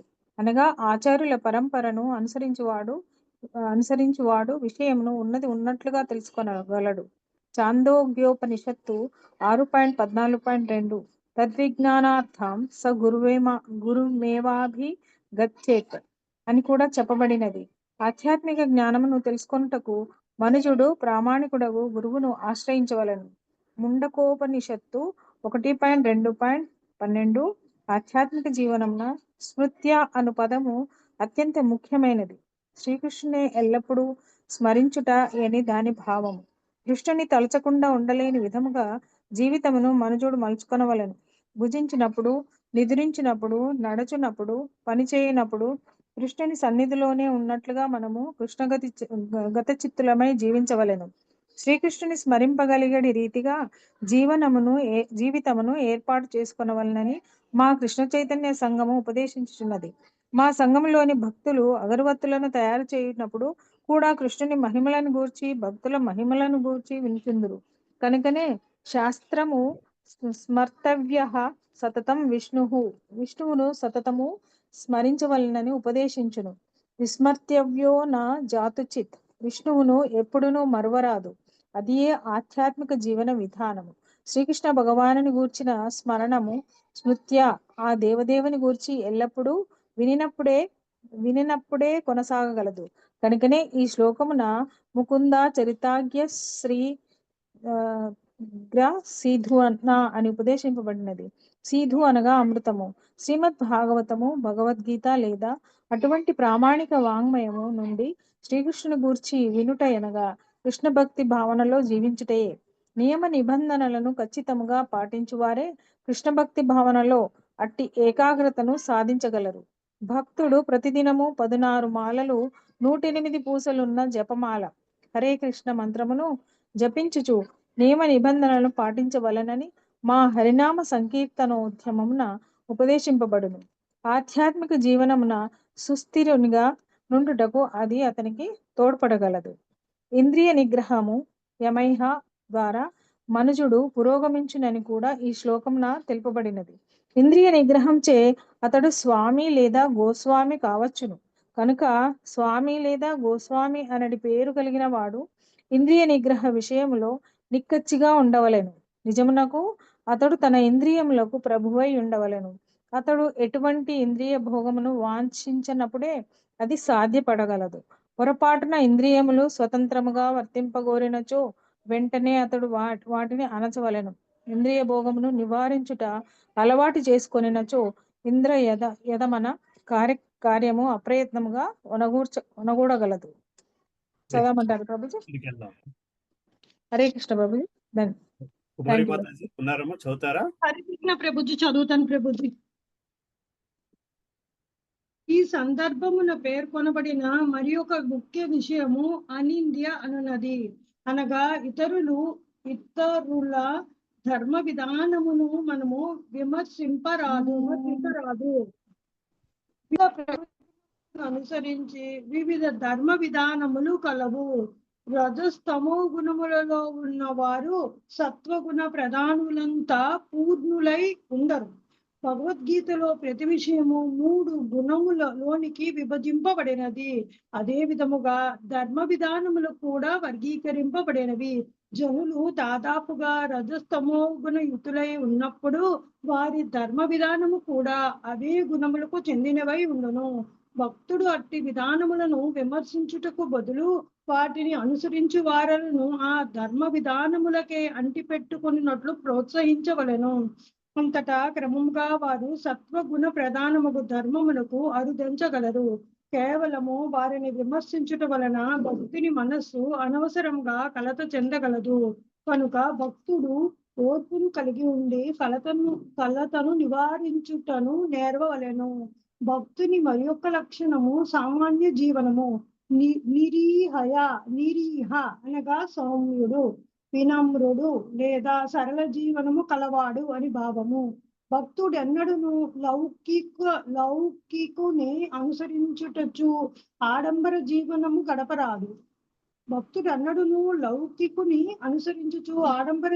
గడపరాదు. సామాన్య జీవనము, ఉన్నతాశ్రయము అనునవి భక్తునికి ఉపదేశింపబడినవి. భక్తి యోగమును నిర్వహించుటకై దేహమును ఆరోగ్యప్రదముగా ఉంచుటకు కావలసినంత దానిని అతడు గ్రహింపవలెను. అవసరానికి మించిన ఆహారము లేదా నిద్ర అతనికి కూడదు. కేవలము జీవనార్థమే భుజించుట, భోజనమునకై జీవించుట కాదు. కేవలము జీవనార్థమే భుజించుట మరియు రోజుకు కేవలం 6 లేదా 7 గంటలు మాత్రమే నిద్రించుట అనే నియమములను భక్తులు అనుసరించవలెను. దేహం ఉన్నంత వరకు అది వాతావరణ మార్పు వలన, రోగము వలన, ప్రకృతి బీభత్సముల వలన ప్రభావితమగుచుండును. కృష్ణ భక్తిలో ఉన్నప్పటికీ తమకెందుకు ఆరోగ్యము పాడైందనచు ప్రారంభ దశలో ఉన్న భక్తులు కొందరు నాకు ఉత్తరములు వ్రాయుచుందురు. తాము సహనశీలురు కావలెనని ఈ శ్లోకము నుండి వారు నేర్వవలెను. ఇది ద్వంద్వపూర్ణముగు జగత్తు. ఆరోగ్యం చెడినదనగా తాను కృష్ణ భక్తి నుండి దిగజారితినని ఎవ్వరును తలదరాదు. కృష్ణ భక్తి అనున్నది ఎటువంటి అవరోధము లేకుండా నిరాటంకముగా సాగగలదు. కనుకనే శ్రీకృష్ణ భగవానుడు భగవద్గీతలో అర్జునునకు తాం స్థితిక్షస్వ భారత, అర్జున ఈ కలతలనన్నింటినీ సహించుటకు యత్నించి కృష్ణ భక్తి భావన కర్మలలో స్థితుడవగుము అని ఉపదేశించెను. ప్రభుజీ, దండవత్ ప్రణామం ప్రభుజీ. 25వ శ్లోకం. హరేర్మహ తత్పర కర్ణపూర్ణ అభిధానేన విజృంభమణాయ భక్త్యాః సంగః సదస్సత్యనాత్మాని సాన్నిర్గుణే బ్రాహ్మణి ఛాంజసారథి. హరే దేవదేవుని యొక్క ముహు నిరంతరము తత్పర దేవదేవుని సంబంధము కర్ణపూర్ణ కర్ణభూషణములు గుణ అభిధానేన దివ్య గుణముల చర్చ విజృంభమణయ కృష్ణ భక్తి భావనను వృద్ధి కావించుచు భక్తిచే ఈ నిక్కమగా అసంగుడై సత్ అసతి భౌతిక జగత్తు అనాత్మని ఆధ్యాత్మిక అవగాహనకు విరుద్ధమైనది స్యాత్ కలుగగలదు. నిర్గుణే దివ్యతత్వమునందు బ్రాహ్మణి పరబ్రహ్మమున చ మరియు అంజస సులభముగా రతి ఆకర్షణ. హరే కృష్ణ. ప్రభుపాదుల వారి తాత్పర్యం. దేవదేవుని దివ్య గుణముల నిరంతర శ్రవణము చే భక్తుడు భక్తి తత్వమును క్రమముగా వృద్ధి కావించుకొనవలెను. భగవత్ లీలలలో భక్తులకు కర్ణపోషణముల వంటివి. భక్తియుక్త సేవ చేయుచు భౌతిక గుణములను దాటుట ద్వారా అతడు నిర్గుణముగా పరబ్రహ్మంలో సులభముగా సుస్థిరుడు కాగలడు. భాష్యం శ్రీల ప్రభుపాదుల వారి భాష్యం. శ్రీల ప్రభుపాదుల వారి జై. శ్రవణ భక్తియే ముఖ్య విషయమని నిరూపించుటకు ఈ శ్లోకం ప్రత్యేకముగా పేర్కొనబడింది. ఆధ్యాత్మిక కర్మలకు లేదా కృష్ణలీలకు సంబంధించిన విషయములను తప్ప అన్యమైన దేనిని కూడా భక్తుడు వినగోరడు. ఆత్మదర్శులకు మహాత్ముల నుండి భగవద్గీతను శ్రీమద్ భాగవతమును శ్రవణము చేయుట ద్వారా భక్తియుక్త సేవ ఏడ మనము ఆకర్షణను ఉత్సాహమును పెంపొందించుకోవచ్చు. అట్టి మహాత్ముల నుండి ఎంత అధికముగా వినినచో అంత అధికముగా మనము భక్తి యోగమును పురోగించగలము. ఇది ఇక భక్తి యోగము ఎంత అధికముగా ఉన్నత సాధించినను అంత అధికముగా భౌతిక జగత్తు నుండి అనాసక్తులము కాగలము. శ్రీ చైతన్య మహాప్రభు ఉపదేశించినట్లు భౌతిక జగత్తు నుండి ఎంతగా అనాసక్తులు మగుదుమో అంత అధికముగా దేవదేవుడని శ్రీకృష్ణుని ఏడ మన ఆసక్తి వృద్ధి చెందగలదు. కనుక భక్తి యోగమున నిజముగా ఉన్నతిని బడిసి భగవద్ధామమును చేరుగోరు భక్తుడు ఇంద్రియ భోగమునందు మరియు ధనభోగముల వెంట పరుగుతీ లౌకికుల సాంగత్యమునందు అరుచిని పొందవలని ఈ విషయంలో శ్రీ చైతన్య మహాప్రభు ఉపదేశం ఇట్లు ఉన్నది. చదువుతావమ్మా ఇక్కడి నుంచి. హరే కృష్ణ. చదువుతానమ్మా. హరే కృష్ణ. నిష్కించనస్య భగవద్భజనోన్ముఖస్య పారంపరం జిగమిషోద్భవ సాగరస్య సందర్శనం విషయినాం అథయోషితాం చ ఆహంత విషభక్షణతోప్యసాధు. చైతన్య చరితామృతము మధ్యలీల 11.8 శ్లోకం. ఈ శ్లోకమునందు ఉపయోగింపబడిన బ్రహ్మణి అను పదమును నిరాకారవాదులు మరియు శ్రీమద్ భాగవతమును వ్యాపార నిమిత్తమై ప్రవచించువారు తమ ధోరణిలో వ్యాఖ్యానించింది. వర్ణ వ్యవస్థ జన్మ హక్కని పలికిడి అట్టివారు బ్రహ్మణి అను పదమునకు నిరాకార బ్రహ్మమని అర్థము చెప్పింది. కానీ ఆ విషయమును వారు భక్త్యా మరియు గుణాభిధానేన అను పదముల దృష్ట్యా వివరింపజాలరు. నిరాకారవాదుల అభిప్రాయమును అనుసరించి నిరాకార బ్రహ్మమునందు ఎటువంటి గుణములు లేవు కనుక బ్రహ్మణి అనగా దేవదేవుని యందు అని మనము గ్రహించవలెను. శ్రీకృష్ణుడే దేవదేవుడు. ఈ విషయమును అర్జునుడు భగవద్గీతలో తెలిపినాడు. కనుక బ్రహ్మము అనే పదము ఎచ్చట వాడబడినను అది శ్రీకృష్ణునే సూచించును, కానీ నిరాకార బ్రహ్మ తేజమును కాదు. బ్రహ్మేతి పరమాత్మేతి భగవానితి సభ్యతే. భాగవతము 1.2.11 శ్లోకము. బ్రహ్మము పరమాత్ముడు భగవానుడు అనే పదములను ఒక్కటిగా పరబ్రహ్మమని భావించినను భక్తి లేదా దివ్య గుణానుస్మరణం అనే విషయం వచ్చినప్పుడు ఆ పదము దేవదేవుడగు శ్రీకృష్ణునే సూచించును గాని నిరాకార బ్రహ్మమును కాదు. 26 కొద్దిగా చదువుతానమ్మా. 26వ శ్లోకం. యథారతిర్బ్రహ్మణి నైష్టికీ పుమా నాచార్యవాన్ జ్ఞాన విరాగరం హస దహత్య వీర్యం హృదయం జీవకోశం పంచాత్మకం యోనిమివోత్తితోగ్నిః.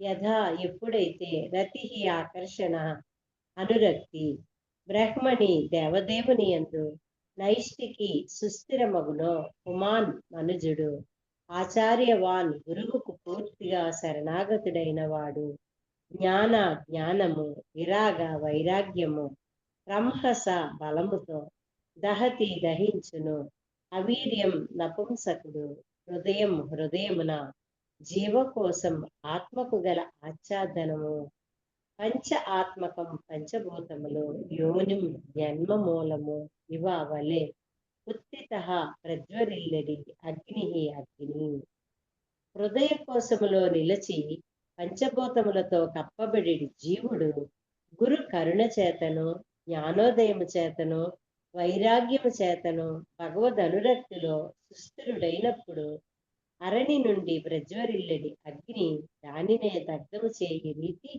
తన భౌతిక ఆచ్ఛాదనలను దగ్ధమనర్చును. హరే కృష్ణ. హరే కృష్ణ ప్రభుజీ. భాష్యము. జీవాత్మ పరమాత్మ ఇరువురును ఒకే హృదయమున వసింతురని చెప్పబడినది. హృది హయం ఆత్మ అనున్నది వేదవాక్యము. అనగా ఆత్మ పరమాత్మ ఇరువురును హృదయమునందే వసింతురు. ఆ హృదయం నుండి బయటకు వచ్చినప్పుడు లేదా హృదయంను శుద్ధి కావించి ఆధ్యాత్మికముగా మార్చినప్పుడు జీవాత్మ ముక్తి నొందగలదు. యోని మివోత్తితోగ్ని అను ఉపమానము ఇచ్చట చక్కగా పొసగినది. అగ్ని దారము నుండి ప్రజ్వరిల్లును, కాని దానినే ఆ కామేష్ట పూర్తిగా భస్మమగును. అదే విధముగా దేవదేవుని యెడ అనురక్తిని పెంపొందించుకున్నప్పుడు జీవుడు అగ్నిని పోలును. ఉష్ణము మరియు కాంతి యొక్క ప్రదర్శన ద్వారా జ్వలించు అగ్ని జ్యోదకమగును. అదే రీతిగా హృదయమునందున్న జీవుడు పూర్ణమగు ఆధ్యాత్మిక జ్ఞానముచే జ్ఞానవంతుడై భౌతిక జగము పట్ల వైరాగ్యవంతుడైనప్పుడు పంచభూతములు భూమి, అగ్ని, జలము, వాయువు, ఆకాశము ఆచ్ఛాదనను భస్మీపటలము కావించి అజ్ఞానము, మిథ్యాహంకారము, భౌతిక జగము నడ ఆసక్తి, మత్సరము, భౌతిక చైతన్యమున తదాచ్యమున అనడి 5 రకములకు భౌతిక బంధనముల నుండి బయటపడును. కనుకనే ఈ శ్లోకమున పేర్కొనబడిన పంచాత్మకం అను పదము పంచభూతములను లేదా 5 రకములకు భౌతిక సంపర్క ఆచ్ఛాదనలను సూచించును. జ్ఞాన వైరాగ్యములనడి ప్రజ్వరిల్లు అగ్నిచే ఇవన్నీను భస్మీపటలమైనప్పుడు మనుజుడు శ్రీకృష్ణ భగవానుని భక్తియుత సేవలో సుస్థిరుడు కాగలడు. ప్రామాణికుడకు గురువును ఆశ్రయించి ఆయన ఉపదేశముల ద్వారా కృష్ణుని యెడ ఆకర్షణను వృద్ధి కావించుకొననిదే జీవుని పంచ ఆచ్ఛాదనలు హృదయము నుండి తొలగిపోజాలవు. జీవుడు హృదయమున కేంద్రీకృతుడై ఉండును. దాని నుండి అతనిని బయటకు గొనుపోవుటయే అతనికి ముక్తిని గూర్చుట కాగలదు. కనుక ముక్తిని బడై విధానమేమనగా గురువును ఆశ్రయించి ఆయన ఉపదేశము ద్వారా భక్తి యోగ జ్ఞానమును వృద్ధి కావించుకొని భౌతిక జగత్తు పట్ల వైరాగ్యంను పొందవలెను. ఆ విధముగా జీవుడు ముక్తుడు కాగలడు. కనుక విశుద్ధ భక్తుడు భౌతిక దేహమున గాక ఆధ్యాత్మిక దేహంలోనే జీవించును. ఎండిన కొబ్బరి చిప్పలోనే ఉన్నప్పటికీ చిప్పకు అంటుకొనక ఉన్నట్లు అతడు జీవనమును సాగించును. అందుచేతనే అతని దేహము చిన్మయ శరీరమని పిలువబడినది. అనగా భక్తుని దేహమునకు భౌతిక కర్మలతో ఎట్టి సంబంధము లేదు. భగవద్గీతలో ద్రోపరుపబడినట్లు భక్తుడు ఎల్లవేళలా ముక్త పురుషుడే. బ్రహ్మభూయ కల్పతే. శ్రీల రూప గోస్వామి కూడా ఈ విషయం నిట్లు ధ్రువపరిచిరి. ఏహాయస్య హరార్దేశ్యే కర్మణా మనసా గిరా నిఖిలాస్వప్యవస్థాసు జీవన్ముక్త సవుచ్యతే. దేహముతోనూ మనస్సుతోనూ వాక్కుతోనూ పూర్తిగా కృష్ణ సేవలో నియుక్తుడై ఉండువాడు ఏ స్థితిలో ఉన్నప్పటికీ ప్రస్తుత దేహమునే ముక్తుడై ఉన్నాడు. Hare Krishna Prabhuji. Thank you so much. Powerful గా ఉన్నాయి ఇవన్నీ. ఎంత విపులంగా చెప్పేశారో ఈ శ్లోకంలో. చాలా డీటెయిల్ గా ఉంది. అన్ని క్వశ్చన్స్ కి ఆన్సర్ వచ్చింది. ప్రస్తుత దేహంలోనే ముక్తుడై ఉంటాడు అని చెప్పేసి. చాలా హరే డీటెయిల్స్ కృష్ణ ప్రభుజీ. సుధామాతాజీ 27 చదవండి. హరే కృష్ణ. 27వ శ్లోకం. దగ్ధాశయో ముక్త సమస్త సద్గుణో నైవాత్మనో బహిరంతర్వచష్టే పరాత్మనోర్యద్వయవదానం పురస్తాత్ స్వప్నే యదా పురుషస్తద్వినాశే. దగ్ధ ఆశయ సమస్తమగు కోరికలు దగ్ధమై ముక్త విముక్తుడు సమస్త సమస్తమగు దద్గుణ భౌతిక పదార్థ సంబంధమును గల గుణములు నా ఉండదు ఏవ నిక్కముగా ఆత్మ లేదా పరమాత్మ బహి బాహ్యము అంతరము విచష్టే పనిచేయుచు పరమాత్ముని యొక్క ఎత్ అది వ్యవధానం భేదము పురస్తాత్ పూర్వమున్నట్టి స్వప్నమున యథా వలె పురుషుడు తత్ అది వినాశే అంతరించుపోయి. హరే కృష్ణ. మనుజుడు సమస్తమగు భౌతిక కోరికల నుండి విడివడి గుణ విముక్తుడు అయినప్పుడు అంతర్బాహ్య కర్మల నడుమ భేదమును దాటగలడు. ఆ సమయమున ఆత్మానుభవమునకు పూర్వమున్నట్టి ఆత్మ పరమాత్మలకు గల భేదము నశించిపోగలదు. స్వప్నము ముగిసినంతటా స్వప్నమును చూచు వానికి భేదము అంతరించిపోవును కదా. భాష్యము. శ్రీల రూపగోస్వామి వివరించినట్లుగా అన్యాభిలాషతాశూన్యం మనుజుడు సమస్తమగు భౌతిక కోరికల నుండి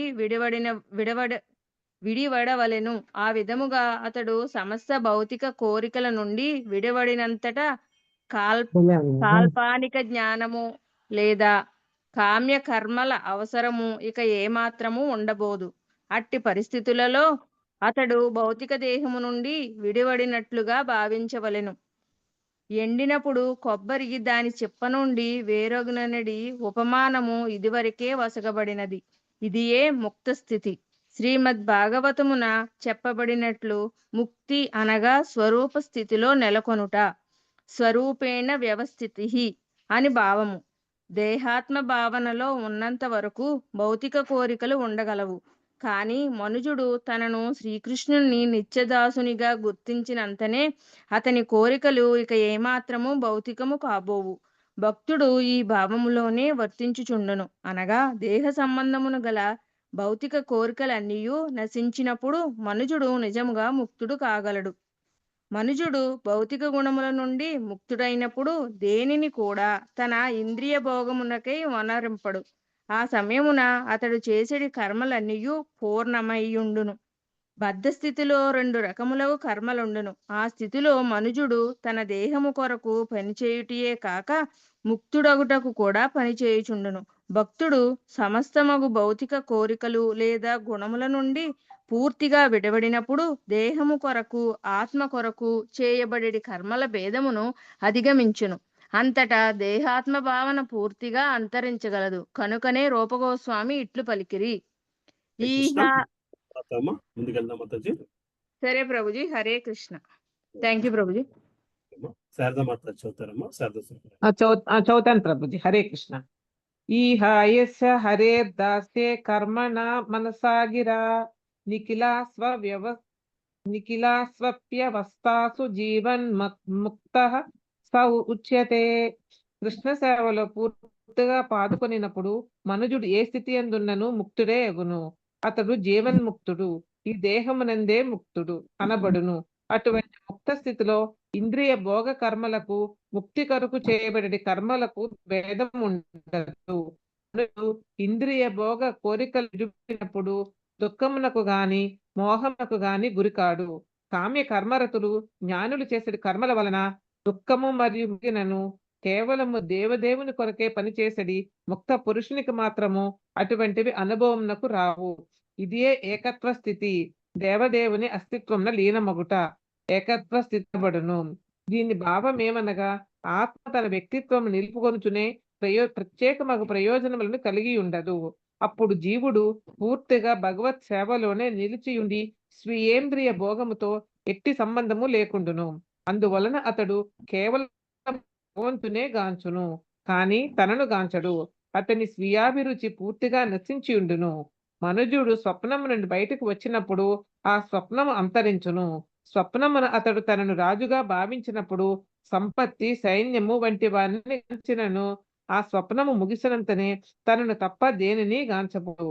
అదే విధముగా ముక్త పురుషుడు తనను భగవదిచ్ఛానుసారము వర్తించు భగవదంశగా ఎరుగును. అతడు మరియు భగవానుడు తమ వ్యక్తిత్వం నిలుపుకొనినప్పటికీ నిజమునకు వారి నడుమ ఎట్టి భేదము ఉండదు. నిత్యానాం చేతనానాం ఆత్మ పరమాత్మ సంబంధమున ఇది పూర్ణమైనట్టి ఏకత్వ భావము. 28 కొంచెం చదవమంటారా? ముందుకు వెళ్దాంలేండి అమ్మ, టైం సరేనండి. హరే కృష్ణ ప్రభు, హరే కృష్ణ ప్రభు. ఓకేనండి. పద్మావతి మాత చదువుతారమ్మా. హరే కృష్ణ. 28వ శ్లోకము. ఆత్మానం ఇంద్రియార్థ చ పరమం పరం యదుభయోరపి సత్యాశయ ఉపాదౌ వై పుమాన్ పశ్యతి నాణ్యథ. ఆత్మానం జీవుడు, ఇంద్రియ భోగార్థము, చ మరియు పరం దివ్యము, యత్ అది, ఉభయో రెండును, అపి నిక్కముగా, పతి నిలిచియుండి, పశ్యతి గాంసును, స్వ అన్యద అనన్యముగా. అనువాదం. జీవుడు ఇంద్రియ భోగము కొరకే ఉన్నప్పుడు అనేక రకములకు కోరికలను సృష్టించుకొని తత్కారణమున ఉపాధి వశుడగును. కానీ అతడు దివ్యస్థితి అందున్నప్పుడు భగవానుడు కోరికలను తీర్చుట తప్ప ఇతరమగు దేని ఎందును అభిరుచి కలిగి ఉండడు. భాష్యం. భౌతిక కోరికలచే కప్పబడినదై విశుద్ధాత్మ కూడా ఆయా దేహపరమగు ఉపాధులచే కప్పబడినదిగా భావింపబడును. ఆ విధముగా జీవాత్మ తన జంతువు అను, మానవుడను, దేవతయను, పక్షి అను తలుచును. మిథ్యాహంకారము వలన కలిగిన మిథ్యా తదాత్మయమును చే అతడు పలు రీతులుగా ప్రభావితుడగును. భ్రాంతికరమగు భౌతిక కోరికలచే ఆవరింపబడిన వాడై అతడు ఆత్మ అనాత్మలను వేరుపరచును. కానీ అతడు అట్టి భేద భావ వర్జితుడైనప్పుడు ఆత్మ అనాత్మ నడుమ ఇక భేదమే ఉండదు. ఆ సమయమున ఆత్మ ఒక్కటే ముఖ్యాంశమై ఉండదు. భౌతిక కోరికలతో కప్పబడి ఉన్నంత వరకు మనుజుడు తనను ప్రభువుగా లేదా భోక్తగా తలుచును.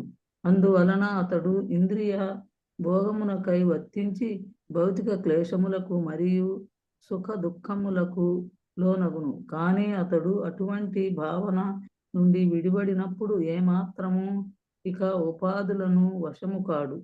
భగవంతుని సంబంధమున ప్రతి దానిని అతడు ఆధ్యాత్మికముగానే గాంచును. ఈ విషయము శ్రీల రూపగోస్వామిచే భక్తి రసామృత సింధువు గ్రంథమున 1.2. మాతాజీ. హరే కృష్ణ. హరే కృష్ణ. హరే కృష్ణ. 10-15 మంది దాకా ఉన్నారు. అనుపమ మాత చదువుతారమ్మా. హరే కృష్ణ. అనాసక్తస్య విషయాన్యతార్హముపయుంజతః నిర్బంధః కృష్ణ సంబంధే యుక్తం వైరాగ్యముచ్యతే. ముక్త పురుషుడు ఏ భౌతిక విషయము పట్ల గాని ఇంద్రియ భోగము పట్ల గాని ఆసక్తిని కలిగి ఉండడు. సమస్తము భగవానునితోనే సంబంధము కలిగి ఉన్నదనియు అందువలన సమస్తమును అతని సేవలోనే నియుక్తము కావించవలననియు అతడెరిగి ఉండును. అందుచే దేనిని కూడా అతడు త్యజింపడు. ప్రతి దానిని భగవత్ సేవలో ఏ విధముగా వినియోగించుకోవలనో పరమహంస ఎరిగి ఉండును. కనుక అతని విషయము దేనిని కూడా త్యాగము చేయుట అనే ప్రశ్నయే ఉదయించదు. ఆదిలో ప్రతిదియు ఆధ్యాత్మికమే, భౌతికమైనది ఏదియునూ లేదు. మహాభాగవతునికి భౌతిక దృష్టి ఉండదని చైతన్య చరితామృతము మధ్యలీల 8.274 నందు కూడా వివరింపబడినది. స్థావర జంగమ ధేకే నాథేకే తారమూర్తి సర్వత్ర హయ నిజ ఇష్ట దేవ స్ఫూర్తి. వృక్షములను, పర్వతములను మరియు జంగమములైన ఇతర జీవరాశులు గాంచినను అతడు దానిని అంతటినీ భగవత్ సృష్టిగానే గాంచును. అంతేగాక సందర్భమును బట్టి అతడు కేవలము సృష్టికర్తనే చూచును గాని సృష్టింపబడిన వారిని చూడడు. అనగా సృష్టింపబడిన వాటికి సృష్టికర్తకి అతడు భేదం ఎరగడు. పూర్ణ పురుషోత్తముడకు భగవానునే అతడు సమస్తమునందు గాంచును. శ్రీకృష్ణుని సమస్తమునందు మరియు సమస్తమును శ్రీకృష్ణు యందు ఆ మహాత్ముడు చూచును. అదే ఏకత్వ భావనము. నేను ఒక్కసారి వెనక్కి మరి చదువుతాను చిన్నది. మళ్ళీ చదవండి. ఏకత్వ భావం కరెక్ట్ గా చెప్పారు. అదే అదే అద్వైతం ఎక్కడి నుంచి వచ్చిందో చూడండి. చదవండి నాకు ఒక్కసారి ఇక్కడ మళ్ళీ వెనక్కి ఒక్కసారి చూస్తాను. చదవండి. వృక్షములను పర్వతములను మరియు జంగమములైన ఇతర జీవరాశుల గాంచలను అతడు దాన్నంతటిని భగవత్ సృష్టిగానే గాంచును. అంతవరకు అద్వైతం. అంతేగాక సందర్భమును బట్టి అతడు కేవలము సృష్టికర్తనే చూచును గాని సృష్టింపబడిన వారిని చూడు. అంటే భగవంతునే చూస్తాడు కానీ సృష్టింపబడిన వారిని చూడు. అంతే కదా. అంతే అంతే. అనగా సృష్టింపబడిన వాటికి సృష్టికర్తకి అతడు భేదం ఎరుగడు. పూర్ణ పురుషోత్తముడు భగవాన్నే అతడు సమస్తమునందు గాంచుడు. శ్రీకృష్ణుని సమస్తమునందు మరియు సమస్తమును శ్రీకృష్ణు యందు ఆ మహాత్ముడు చూచును. అది ఏకత్వ భావం. ఓకే. ద్వైతానికి అద్వైతానికి ఉన్న తేడా ఎక్స్ప్లెయిన్. అద్వైతం అంటే అంతా ఒకటేని కాదు, ఇంతట్లోనే ఒకే తత్వాన్ని చూడగలదు. బాగుంది కదమ్మా. హరే కృష్ణ. 29వ శ్లోకం. సతి చెప్తాడు కదా, పురుష ఆత్మనశ్చ పరస్యాపి విధం పశ్యతి నాణ్యద. అనువాదం. నిమిత్తే కారణముల వల్లనే పతి కలుగును సర్వత్ర ఎల్లెడల. జల అదో ఆపి జలాదులందు పురుష పురుషుడు ఆత్మన తనను చ మరియు పరస్య ఆపి ఇతరాత్మను భేదమును పశ్యతి గాంచును అన్యద. వేరొక కారణం లేదు. దేహము యొక్క ప్రతిబింబము జలములో తైలములో లేదా దర్పణంలో భిన్నంగా గోచరించే రీతి వివిధ నిమిత్తముల కారణమునే మనుషుడు తనకు అన్యులకు నడుమ భేదమును గాంచును. భాష్యం. పరమాత్ముడు ఒక్కడే, అతడే దేవదేవుడు, అతడే శ్వాసలు విభిన్నాంశాలుగా వ్యక్తమవచ్చు. జీవులు విభిన్న విస్తారములు కాగా వివిధ భగవదవతారం శ్వాసలు.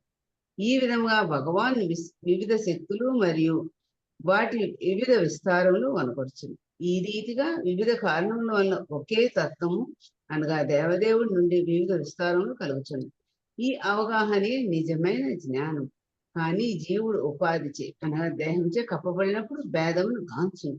మనుషుడు తన ప్రతిబింబం జలములో తైలములో దర్పణంలో భిన్నంగా గాంచిన రీతి జీవుడు ఆ భేదము చూడు. ఏదైనా వస్తువు జలంలో ప్రతిబింబించడం అది కదులుతున్నట్టుగా గోచరించదు. మంచుగడ్డలో ప్రతిబింబించడం స్థిరంగా ఉన్నట్టు కనపడు. తైలంలో ప్రతిబింబించడం అస్పష్టంగా గోచరించదు. వస్తువు ఒకటే అయినప్పటికీ వివిధ పరిస్థితుల్లో అది భిన్నంగా కనపడచ్చు. కనుక గుణ విశేషం తీసివేసినప్పుడు అంతయు ఒకటిగానే గోచరించు. అనగా మనుషుడు పరమాంస స్థితికి అధించినప్పుడు అనగా భక్తి యోగాభ్యాసం ద్వారా జీవిత పూర్ణత స్థితికి వచ్చినప్పుడు కేవలము శ్రీకృష్ణే సర్వత్రా గాంచను. అతనికి వేరొక లక్ష్యము ఉండదు. సారాంశం ఏమనగా వివిధ హేతువుల వల్ల జీవుడు జంతువు మానవుడు దేవత వంటి వివిధ రూపంలో గోచరించిన నిజమునకు ప్రతి జీవుడు భగవాన్ని తటస్థ శక్తి స్వరూపం.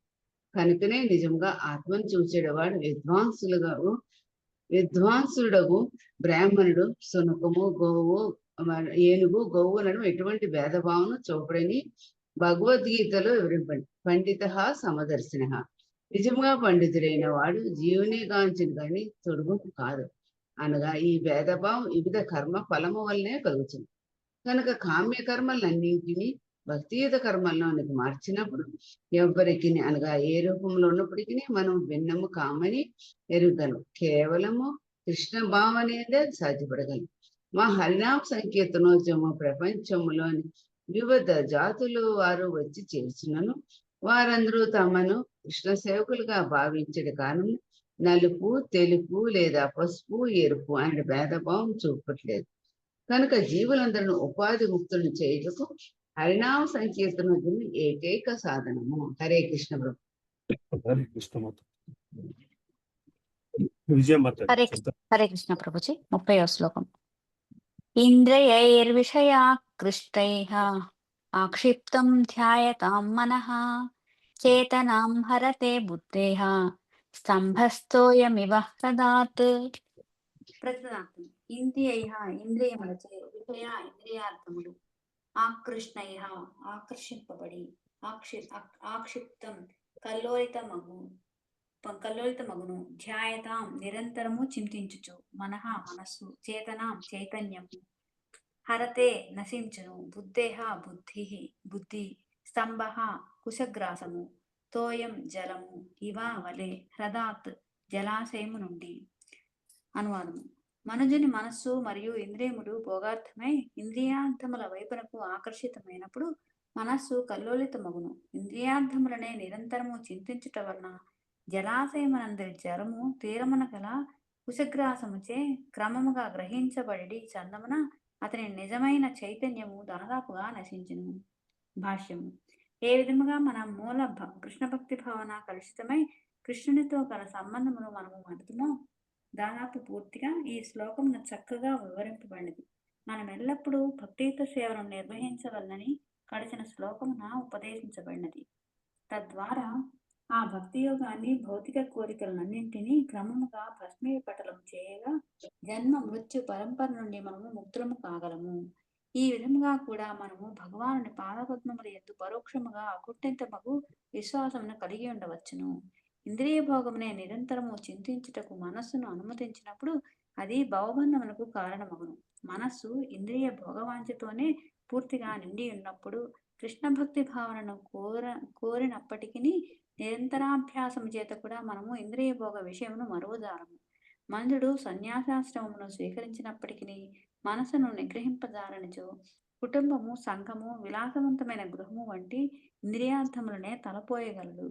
హిమాలయముల కేగినను అరణ్యముల కేగినను అతని మనసు అతను విషయ చింతననే కొనసాగించును. ఆ విధముగా అతని బుద్ధి క్రమక్రమముగా మార్పు చెందదొచ్చును. బుద్ధి ప్రభావితమైనప్పుడు కృష్ణ భక్తి భావన ఎడగల రుచిని అతడు కోల్పోవును. దీనికి హరే కృష్ణ. అవుతుంది కదమ్మా, ఇంకా 10 మంది దాకా ఉన్నారు. So move forward. Hare Krishna. Lakshmi Mataji ఉన్నారమ్మా, బాలామణి మాతాజీ గాని, పుష్ప మాతాజీ చదువుతారమ్మా? హరే కృష్ణ ప్రభుజీ. ప్రభుజీ లాస్ట్ లో చదువుతాను ప్రభుజీ నేను. సరే అమ్మా. కళా మాతాజీ. హరే కృష్ణ ప్రభుజీ. దీనికి ఇచ్చట ఒసగిన ఉపమానము చక్కగా ఉన్నది. జలాశయము చుట్టూ స్తంభముల వలె కుశగ్రాసము పెరిగినచో నీరంతయు క్రమముగా ఇంకిపోవును. అదే రీతిగా స్తంభముల వంటి భౌతిక కోరికలు పెరిగినప్పుడు చైతన్యమనడి స్వచ్ఛమగు జలము ఇంకిపోవును. కనుక ఈ కుశగ్రాసమును ఆదిలోనే కత్తిరించి వేయవలను, లేదా పీకి పారవేయవలను.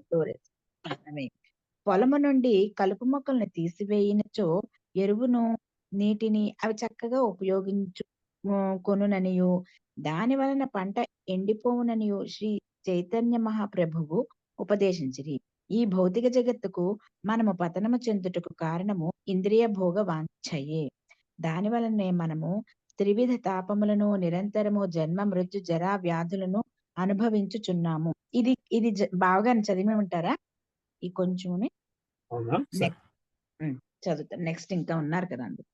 కానీ హరే కృష్ణ ప్రభుజీ. కానీ మన కోరికలను దివ్యమగు భగవత్ సేవ వైపునకు మళ్లించినచో అవి పవిత్రము కాగలవు. కోరికలను మనము చంపుకొనలేము, కానీ వాటి ఉపాధులను మనము పవిత్రమునర్చగలము. ఒకానొక దేశమునకు, సంఘమునకు లేదా కుటుంబమునకు చెందిన వారమని నిరంతరము తలపోయిచు వారిని గూర్చియే సతతము చింతించినచో జన్మ మృత్యుభరితమైన బద్ధ జీవితమున మనము చిక్కుబడగలము. కానీ మన కోరికలను భగవత్ సేవలో నియోగించినచో అవి పవిత్రము కాగలవు. ఆ విధముగా మనము భౌతిక కల్మషము నుండి శీఘ్రమే విడివడగలము. హరే కృష్ణ. చంద్రమౌళి ప్రభు. హరే కృష్ణ ప్రభు. 31 చదువుతారు ప్రభు. హరే కృష్ణ ప్రభుజీ. ప్రభుజీ నేను హీరింగ్ మోడే ప్రభుజీ ఈరోజు. మాతాజీ ఉన్నారా? బుక్ తెచ్చుకోలేదు ప్రభుజీ, బయటకు వచ్చా. ఇంకా చదువుతారక్క? హరే కృష్ణ. 31వ శ్లోకం. భ్రస్యనుస్మృతిశ్చిత్తం జ్ఞానభ్రంశ స్మృతి క్షయే తద్రోధం కవయః ప్రాహుః ఆత్మాపహ్నవమాత్మనః ఆత్మాపహ్నవమాత్మనః భ్రస్యతి నశించును అనుస్మృతి నిరంతరము తలచుచు చిత్తము జ్ఞానభ్రంశ నిజమైన జ్ఞానము లోపించి స్మృతి క్షయే స్మృతి నశించగా తత్రోధం ఆ విధానము నిరోధించి కవయ విద్వాంసులు రాహు తమ అభిప్రాయమును తెలిపిరి. ఆత్మ యొక్క ఆపహ్నవం వినాశనము ఆత్మ యొక్క మనుజుడు మూల చైతన్యము నుండి వైదొలగినప్పుడు గత స్థితిని గాని ప్రస్తుత స్థితిని గాని గుర్తించుకొనజాలడు. ఆ విధముగా అతని స్మృతి నష్టపడినప్పుడు సంపాదించిన జ్ఞానమంతయు మిథ్యామూలంపై ఆధారపడును. అది జరిగినప్పుడు ఆత్మ నష్టపడినదని విద్వాంసులు భావించరు. భాష్యం. జీవాత్మ శాశ్వతమైనది, నిత్యమైనది, అది నాశనము చెందదు. కానీ నిజమైన జ్ఞానము పని చేయనప్పుడు ఆత్మ నశించినట్టుగా విద్వాంసులు పలుకుదురు. జంతువులకు మానవులకు భేదమిదియే. అల్పజ్ఞులకు కొందరు తత్వవేత్తల అభిప్రాయమును అనుసరించి జంతువులకు ఆత్మ లేదు, కానీ నిజమునకు జంతువులకు కూడా ఆత్మ కలదు. కానీ తమోగుణ కారణమున వాటి ఆత్మ నశించినట్లుగా గోచరించును. ఆత్మ లేకుండా దేహము చెరింపజాలదు. జీవమున్నట్టి శరీరమునకు మృత శరీరమునకు భేదమిదియే. ఆత్మ దేహము నుండి వెడలినప్పుడు దేహము మృత శరీరమని పిలువబడును. అనగా సరి అయిన జ్ఞానము ప్రదర్శితము కానప్పుడు ఆత్మ నశించినదని చెప్పబడును. మనము శ్రీకృష్ణుని అంశలము కనుక మన మూల చైతన్యము కృష్ణ భక్తి భావనయే. కానీ ఈ భావన తప్పుదారి పట్టి జీవుడు భౌతిక వాతావరణమున చేర్చబడినప్పుడు తనను భౌతికాంశముల ఫలముగా తలచును. ఆ విధముగా అతడు దేవదేవుని అంశగా తన స్థానమునే మరచిపోవును. ఇది నిదురించువాడు తననే మరిచిన చందముగా ఉండును. ఈ రీతిగా నిజ చైతన్యము యొక్క కర్మలన్నీ నిరోధించబడినప్పుడు వినష్టాత్మ యొక్క కర్మలన్నీ మిథ్యాధారముపై నిర్వహింపబడును. ప్రస్తుతము మానవ సమాజము దేహాత్మ భావన అనేది మిథ్యారంగముపై పనిచేయుచున్నది. కనుక ప్రస్తుత యుగపు జనులు తమ ఆత్మను కోల్పోయినారని చెప్పవలసి వచ్చును. అనగా వారికి పశువులకు ఏమాత్రమూ తేడా లేదు. హరే కృష్ణ. హరే కృష్ణ ప్రభుజీ, దండాత్మ. 32వ శ్లోకం. నాత పరతరో లోకే పుంసస్వార్థ వ్యతిక్రమః యదజ్జన్యస్య ప్రేమస్త్వం ఆత్మనా స్వవ్యతిక్రమాత్. అర్థము. నా లేదు, అత దీనికన్నను, పరతర గొప్పదైనట్టి, లోకే ఈ లోకమున, పుంస జీవుల యొక్క, స్వ అర్థ నిజస్వార్థము నిజముగు ప్రయోజనము, వ్యతిక్రమ ప్రతిబంధకము, యత్ అతి దానికి మించినది, అన్యస్య ఇతరములు ప్రేమస్త్వం అధిక ప్రీతిపాత్రములని, ఆత్మకు స్వ తన వ్యతిక్రమా ప్రతిబంధకముచే. అనువాదము. ఆత్మానుభవం కన్నను ఇతర విషయములే మిగుల ప్రీతి పాత్రములని తలచుట కన్నను నిజ స్వార్థమునకు వేరొక దృఢము ప్రతిబంధకము లేదు. భాష్యము. మానవ జీవితము ముఖ్యముగా ఆత్మానుభవమునికే ఉద్దేశింపబడినది. ఆత్మ అను పదము పరమాత్మను అనగా దేవదేవుని మరియు వ్యక్తిగతాత్మను అనగా జీవుని సూచించును. కానీ మనుషుడు దేహము మరియు దేహపరమకు భోగమునందే మిగుల అనురక్తుడైనప్పుడు ఆత్మానుభవ పదమున స్వయముగా అవరోధమును కలిగించుకునిన వాడగును. మాయా ప్రభావం వలనే జీవుడు భోగాసక్తుడగును. ఆత్మానుభవమున అభిరుచి కలిగిన వారికి ఈ జగత్తులో ఇంద్రియ భోగము నిషేధింపబడినది. కనుక ఇంద్రియ భోగమును అనురక్తుడగటకు బదులు మనుషుడు తన కర్మలను పరమాత్మను ప్రీత్యర్థము నిర్వహింపబడి ఈ సిద్ధాంతమునకు విరుద్ధముగా చేయబడింది ఏదైనను నిక్కముగా మనుజుని స్వప్రయోజనములకు ప్రతికూలముగా చేయబడినట్టుదే కాగలదు. హరే కృష్ణ ప్రభు. ధన్యవాదాలు. హరే కృష్ణ. శ్వేతమాత చదువుతారమ్మా? చదువుతాను ప్రభుజీ. హరే కృష్ణ ప్రభుజీ. దండవత్ ప్రణామ్ ప్రభుజీ. 33వ శ్లోకం. అర్థేంద్రియార్థాభిజ్ఞానం సర్వార్థాపహ్నభూ నృణాం భ్రంశితో జ్ఞాన విజ్ఞానాం అర్థేనా విశతి ముఖ్యతాం. అర్థ ధనము, ఇంద్రియ సంతృప్తి కొరకు, అభిధ్యానం నిరంతరము తలపోయుచు, సర్వ అర్థ చతుర్విధ లాభములు, అపహ్వన నాశకరము, నృణ మానవులకు, భ్రంశిత లోపించినప్పుడు, జ్ఞానము, విజ్ఞానాత్ భక్తియుత సేవ, ఏనా దానిచే ఆవిశతి ప్రవేశించును, ముఖ్యత స్థావరమగు జీవితం. ఏ విధముగా ధనమును గడించి ఇంద్రియ భోగమును వినియోగించవలన అని నిరంతరము తలుచుట అనున్నది మానవులకు స్వప్రయోజనమును నష్టపరుచున్నదై ఉన్నది. మనుజుడు భక్తి జ్ఞానరహితుడైనప్పుడు వృక్షములు మరియు పాషాణముల వంటి జీవజాతులలో ప్రవేశించును. భాష్యం. జ్ఞానమనగా జీవుని నిజస్థితిని అవగతము చేసుకొనుట అనే భావం. ఇక అట్టి జ్ఞానమును జీవితమును అమలుపరచుట విజ్ఞానమనబడును. మానవ జీవితమున ప్రతి ఒక్కడు ఈ జ్ఞాన విజ్ఞాన స్థితికి రావలసినది. ఇట్టి మహదవకాశము లభించినను మనుజుడు గురుశాస్త్ర సహాయముచే జ్ఞాన విజ్ఞానములను వృద్ధి కావించుకొననిచో, అనగా ఈ అవకాశమును వృధా చేసినచో తదుపరి జన్మమున స్థావర జీవరాశులలో జన్మించుట తథ్యము. పర్వతములు, కొండలు, వృక్షములు, మొక్కలు వంటివి స్థావర జీవరాశుల కోవలోనికి వచ్చును. అట్టి జీవన స్థితి పుణ్యతాం లేక ముఖ్యతాం అనబడును. అనగా సమస్త కర్మలను శూన్యముగా చేసే స్థితి అని భావం. సమస్త కర్మలను నిలిపివేయుటను బలపరిచడి తత్వవేత్తలు శూన్యవాదులు అని పిలువబడదు. నిజమునకు సహజ సిద్ధముగానే మన కర్మలన్నీయును క్రమముగా భక్తి యోగమునకు మరలినట్లుగా చూచుకొనబడను.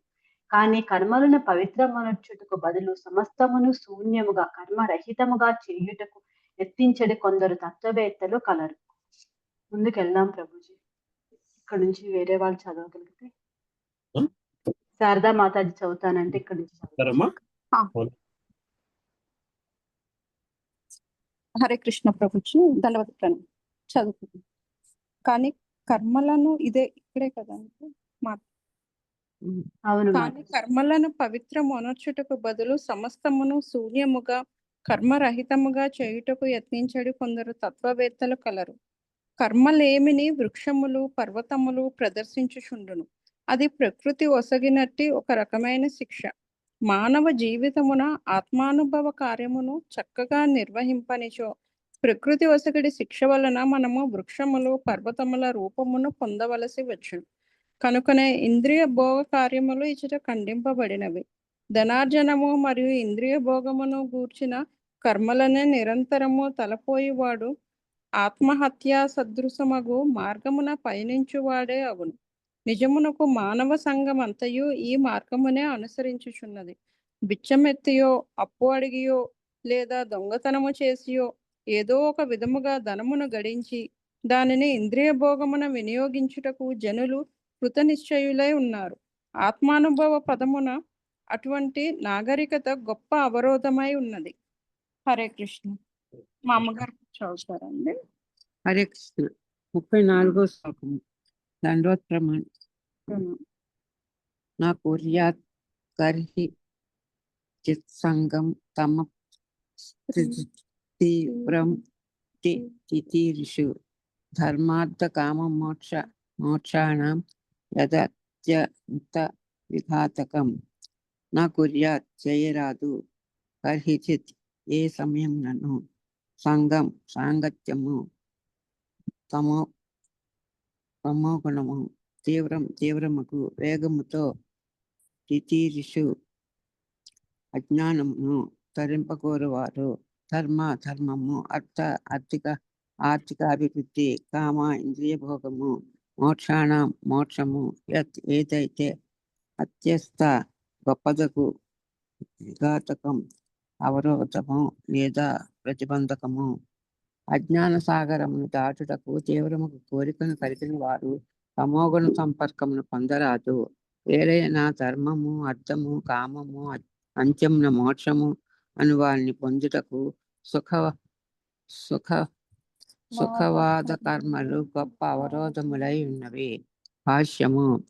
ధర్మానుసారము జీవించుటకు సంఘమునందు తన స్థానమును బట్టి ధనము నార్జించుటకు, నియమానుసారము ఇంద్రియభోగమును అనుభవించుటకు, భౌతికాసక్తి నుండి విడిబడి ముక్తి పదమున పురోగమించుటకు మనుషునికి చతుర్విధ పురుషార్థములు అవకాశమిచ్చును.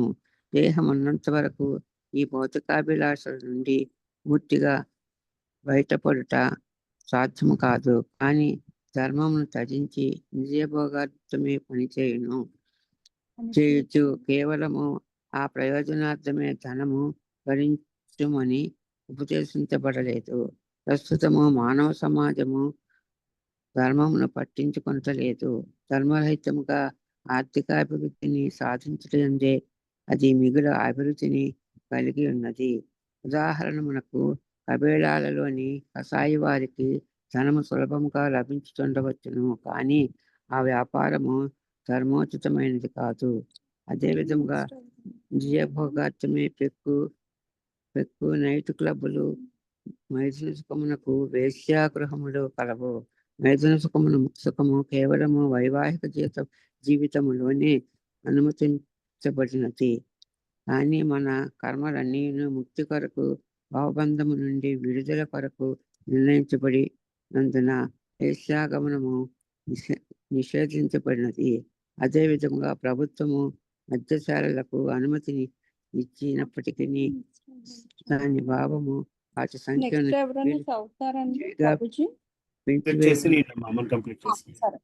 మద్యమును దొంగ రవాణా చేయమని కాదు, నియంత్రించటయే అనుమతి విధానము యొక్క ఉద్దేశము.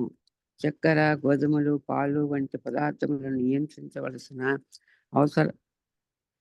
అవసరము లేదు, కానీ వాటి కొరకే అనుమతి తీసుకోవలసిన పని లేదు. అనగా ఆధ్యాత్మిక పురోగతి, ముక్తి విషయంలో అవరోధం కలుగునట్లుగా ఎవరినూ వర్తించరాదు. అందుకనే మానవుడు ఆర్థికాభివృద్ధిని పొంది విజయభోగమును అనుభవించినను చివరికి ముక్తిని పడయు రీతిలో వైదిక విధానము ఏర్పాటు చేయబడినది. అటు వైదిక నాగరికత శాస్త్రములలోని సమస్త జ్ఞానమును మనకు అందజేయుతున్నది. కనుక శాస్త్రములు మరియు గురువు నిర్దేశము మనము జీవించినచో భౌతిక కోరికలన్నీ నెరవేరి అదే సమయమున ముక్తి వైపునకు పురోగమించగలము. హరే కృష్ణ. థ్యాంక్ యూ ప్రభు. ప్రభాకర్ ప్రభు ఉన్నారమ్మా? ప్రభు ఉన్నారండి ప్రభుజీ. హరే కృష్ణ ప్రభు. 35 తత్రాపి మాతాజీ కూడా ఉన్నారా ప్రభు? ఇద్దరు కలిపి చదువుతామండి. వారండి ఇద్దరు కలిపి పారాగ్రాఫ్ చదవండి ప్రభు. ఇక్కడ కొంచెం చెబుతానండి. తత్రాపి మోక్ష ఏవార్ధ అత్యంతికత ఏష్యతే త్రైవర్గో అర్ధో యతో నిత్యం కృతాంత భయ సంయుత. తత్ర ఇచట అపే కూడా మోక్షము ఏవ నిక్కముగా అర్ధే విని విషయమున అంత్యంతి కథయా అతి ముఖ్యమైనది ఇష్యతే స్వీకరించవలను. త్రైవర్గ్య ధర్మము, అర్థము, కామము అనుడి మిగిలిన 3 విషయములు అర్ధ ప్రయోజనము యత దేని నుండైతే నిత్యం ఎల్లప్పుడూ కృత అంత మృత్యువు భయము సంయుత కూడి ఉన్నది. ధర్మము, అర్థము, కామము, మోక్షమనుడి చతుర్విధ ఫల పురుషార్థములలో మోక్షమే అతి గంభీరముగా స్వీకరింపబడెను. మిగిలిన 3ను మృత్యువుచే నశించినవై ఉన్నవి. హరే కృష్ణ ప్రభు. మాతాజీగా చెబుతారండి. భాష్యం చదివారు. హరే కృష్ణ ప్రభుజీ. భాష్యం. మిగిలిన 3 అంశములను వణంగా పెట్టి అయినను మోక్షమును మాత్రము అత్యంత గంభీరముగా స్వీకరించవలను. శ్రీమద్ భాగవతం యొక్క ఆదిలోనే సూత గోస్వామి ఉపదేశించినట్లు ధర్మము ఆర్థికాభివృద్ధిపై ఆధారపడదు. కానీ మనము ఇంద్రియ భోగరతులమైన కారణమున ఏవో ఆర్థిక విషయములను గూర్చి దేవాలయమున కేగుచుందుము. ఆదియునుగాక ఆర్థికాభివృద్ధి అనగా ఇంద్రియ భోగమని కాదు. అంత్యమున మనము మోక్షమును బడయుతి రీతిలో ప్రతిదానిని నియమపరచవలెను. కనుకనే ఈ శ్లోకంను మోక్షంను గూర్చి నొక్కి చెప్పబడినది. మిగిలిన మూడంశములను భౌతికమైనవి కనుక నాశవంతమైనవి. ఈ జన్మంలో మనము ఏదో ఒక విధంగా గొప్ప ఆస్తిని సంపాదించి పెక్కు వస్తు వాహనములను పొందినప్పటికీ మృత్యువుతో సమస్తం తుడిచిపెట్టుకు పోవును. లౌకికుడు సంపాదించిన సమస్తమును చివరికి హరించి మృత్యువు భగవానుడే అని భగవద్గీతలో చెప్పబడినది. కానీ మూర్ఖత్వముతో ఈ విషయమును మనము పట్టించుకొనుము. మూర్ఖత్వముతో మనము మృత్యువునకు భయపడకపోవటే గాక ధర్మార్థ కామములతో సంపాదించిన సమస్తమును మృత్యువు హరించి వేయమనడి విషయమును కూడా గమనింపు. ధర్మము ద్వారా మనము ఉన్నత లోకముల కేగవచ్చును. కానీ దాని భావము జన్మము మృత్యువు ముసలితనం వ్యాధి నుండి బయటపడినట్లు కాదు. సారాంశమేమనగా ధర్మార్థ కామములనడి త్రైవర్ధ్యములను మనము వదిలివేయ వచ్చునేమో గాని మోక్షమును మాత్రము విడువలేము. మోక్షమును గూర్చి భగవద్గీతలో 4.9 త్యక్త్వా దేహం పునర్జన్మనైతి అని చెప్పబడినది.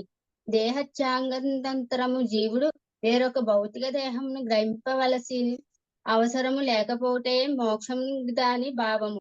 నిరాకారవాదులకు మోక్షం అనగా నిరాకార బ్రహ్మంలో లేనమగుట. కానీ అట్టి నిరాకార స్థితి నుండి జీవుడు తిరిగి భౌతిక జగత్తునకు పతనము చెందియే తీరును. కనుక అది నిజంగా మోక్ష స్థితి కాదు. కనుక మనుజుడు శ్రీకృష్ణ భగవానుని ఆశ్రయించి ఆ దేవదేవుని భక్తియుత సేవలో నెలకొలవలెను. అదే నిజమైన మోక్షము. సారాంశమేమనగా ధర్మము అర్థము కామములను పట్టించుకొనక వైకుంఠ లోకంలో విష్ణు భగవానుని చేరుటను గూర్చియే మనము ఆలోచించవలెను. ఈ లోకంలోని అత్యున్నతమైన గోలోక బృందావనమునందే శ్రీకృష్ణ భగవాను వసించును. కనుక నిజంగా మోక్షమును వాచించు జనులకు కృష్ణ చైతన్యోద్యము హరినామ సంకీర్తనోద్యము మహత్తర వరదానమై ఉన్నది. హరే కృష్ణ ప్రభు. హరే కృష్ణ ప్రభుజీ. Thank you. ఇక్కడతో ఆపుదామమ్మా. ప్రభుజీ నేను చదువుతాను ప్రభుజీ. 36 పారాగ్రాఫ్ చాలా పెద్దది ఉందమ్మా. ఓకే ప్రభుజీ. క్లాస్ చదువుదు కానీ. Okay Prabhuji. Hare Krishna. Thank you Prabhuji. ధన్యవాదాలు. నరసింహార్తి ఎవరు పాడుతున్నారు?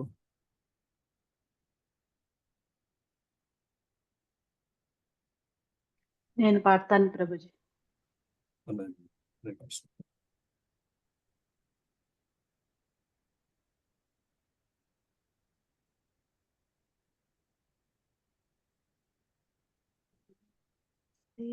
నరసింహాయ నమస్తే నరసింహాయ ప్రహ్లాదాయిని హిరణ్యాకాశీపోర్వక్షః శిలటంకానఖాలాయి ఇతో నరసింహో పరతో నరసింహో ఏతో యామి తతో నరసింహో బహిర్నరసింహో హృదయే నరసింహో నరసింహామదిం శరణం ప్రపది తవ కరకమలవరే నాఖాం అద్భుత శృంగం దళితా హిరణ్యకశిపూ తనుభృంగం కేశవద్రుతా నరహరిరూపా జయ జగదీశ హరే జయ జగదీశ హరే జయ జగదీశ హరే జయ నరసింహదేవ్ జయ నరసింహదేవ్ నరసింహదేవ్ జయ నరసింహదేవ్ జయ ప్రహ్లాద్ మహారాజ్ జయ ప్రహ్లాద్ మహారాజ్ ప్రహ్లాద్ మహారాజ్ జయ ప్రహ్లాద్ మహారాజ్ జయ జయ ప్రభుపాద్ ప్రభుపాద్ प्रभुपाद जय जय प्रभुपाद जय जय गुरुदेव गुरुदेव गुरुदेव जय जय गुरुदेव निताय गौर हरि बोल हरि बोल हरि बोल निताय गौर हरि बोल। जय नरसिम्हा भगवान की जय। जय भक्त शिरोमणि प्रहलाद महाराज की जय। श्रील प्रभुपाद की जय। अनंत कोटि वैष्णव भक्त वृंद की जय। Hare Krishna. Hare Krishna. Thank you Prabhu ji. Thank you అమ్మా. హరే కృష్ణ. ఇంకెవరికేం క్వశ్చన్స్ ఉన్నాయమ్మా? లేకపోతే ఇక్కడ ఆపుదామా? ప్రభుజీ ప్రభుజీ రేపు ఎన్ని గంటలకు ప్రభుజీ ఇంటి దగ్గర? రేపు 10 o'clock అమ్మా. రేపు క్లాస్ 10 o'clock ఇంటి దగ్గర. మీకు ఇన్వైట్ పంపిస్తాను, గేట్ పాస్ అదిని. గేట్ పాస్ కూడా కావాలా ప్రభుజీ? మీరు డ్రైవర్ ఉంటారు కాబట్టి మీరు నడుచుకొస్తే పెద్ద ప్రాబ్లమే ఉండదు. కార్ లోపలికి వస్తే గేట్ పాస్ అడుగుతారు.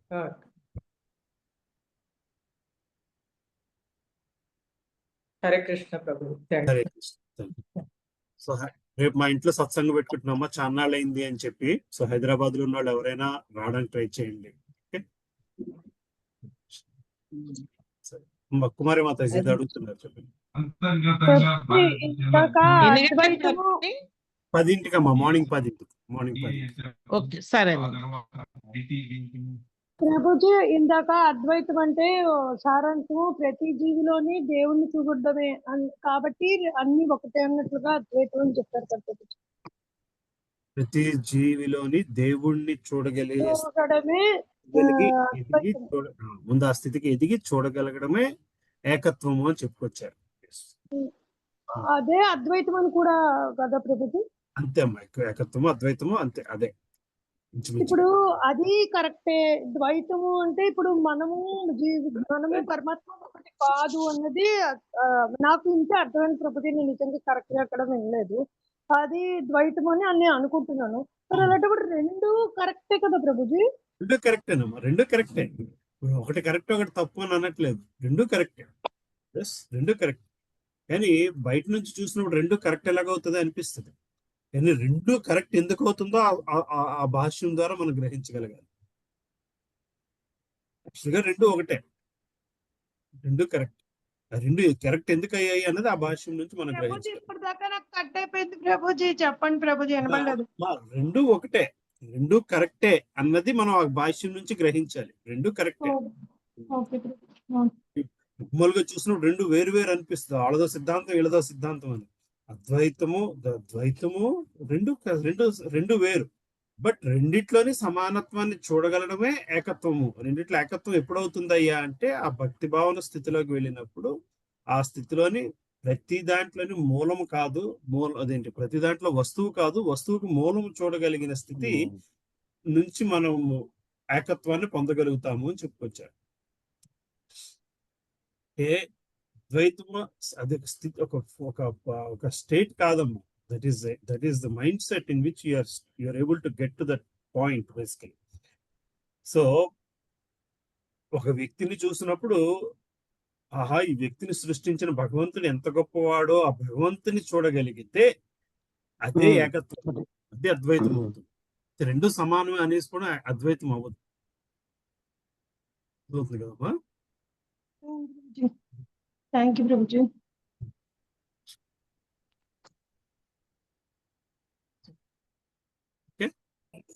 హరే కృష్ణ ప్రభుజీ. రెండమ్మా మాతాజీ. సరే వస్తాను ప్రభుజీ. హరే కృష్ణ. హరే కృష్ణ.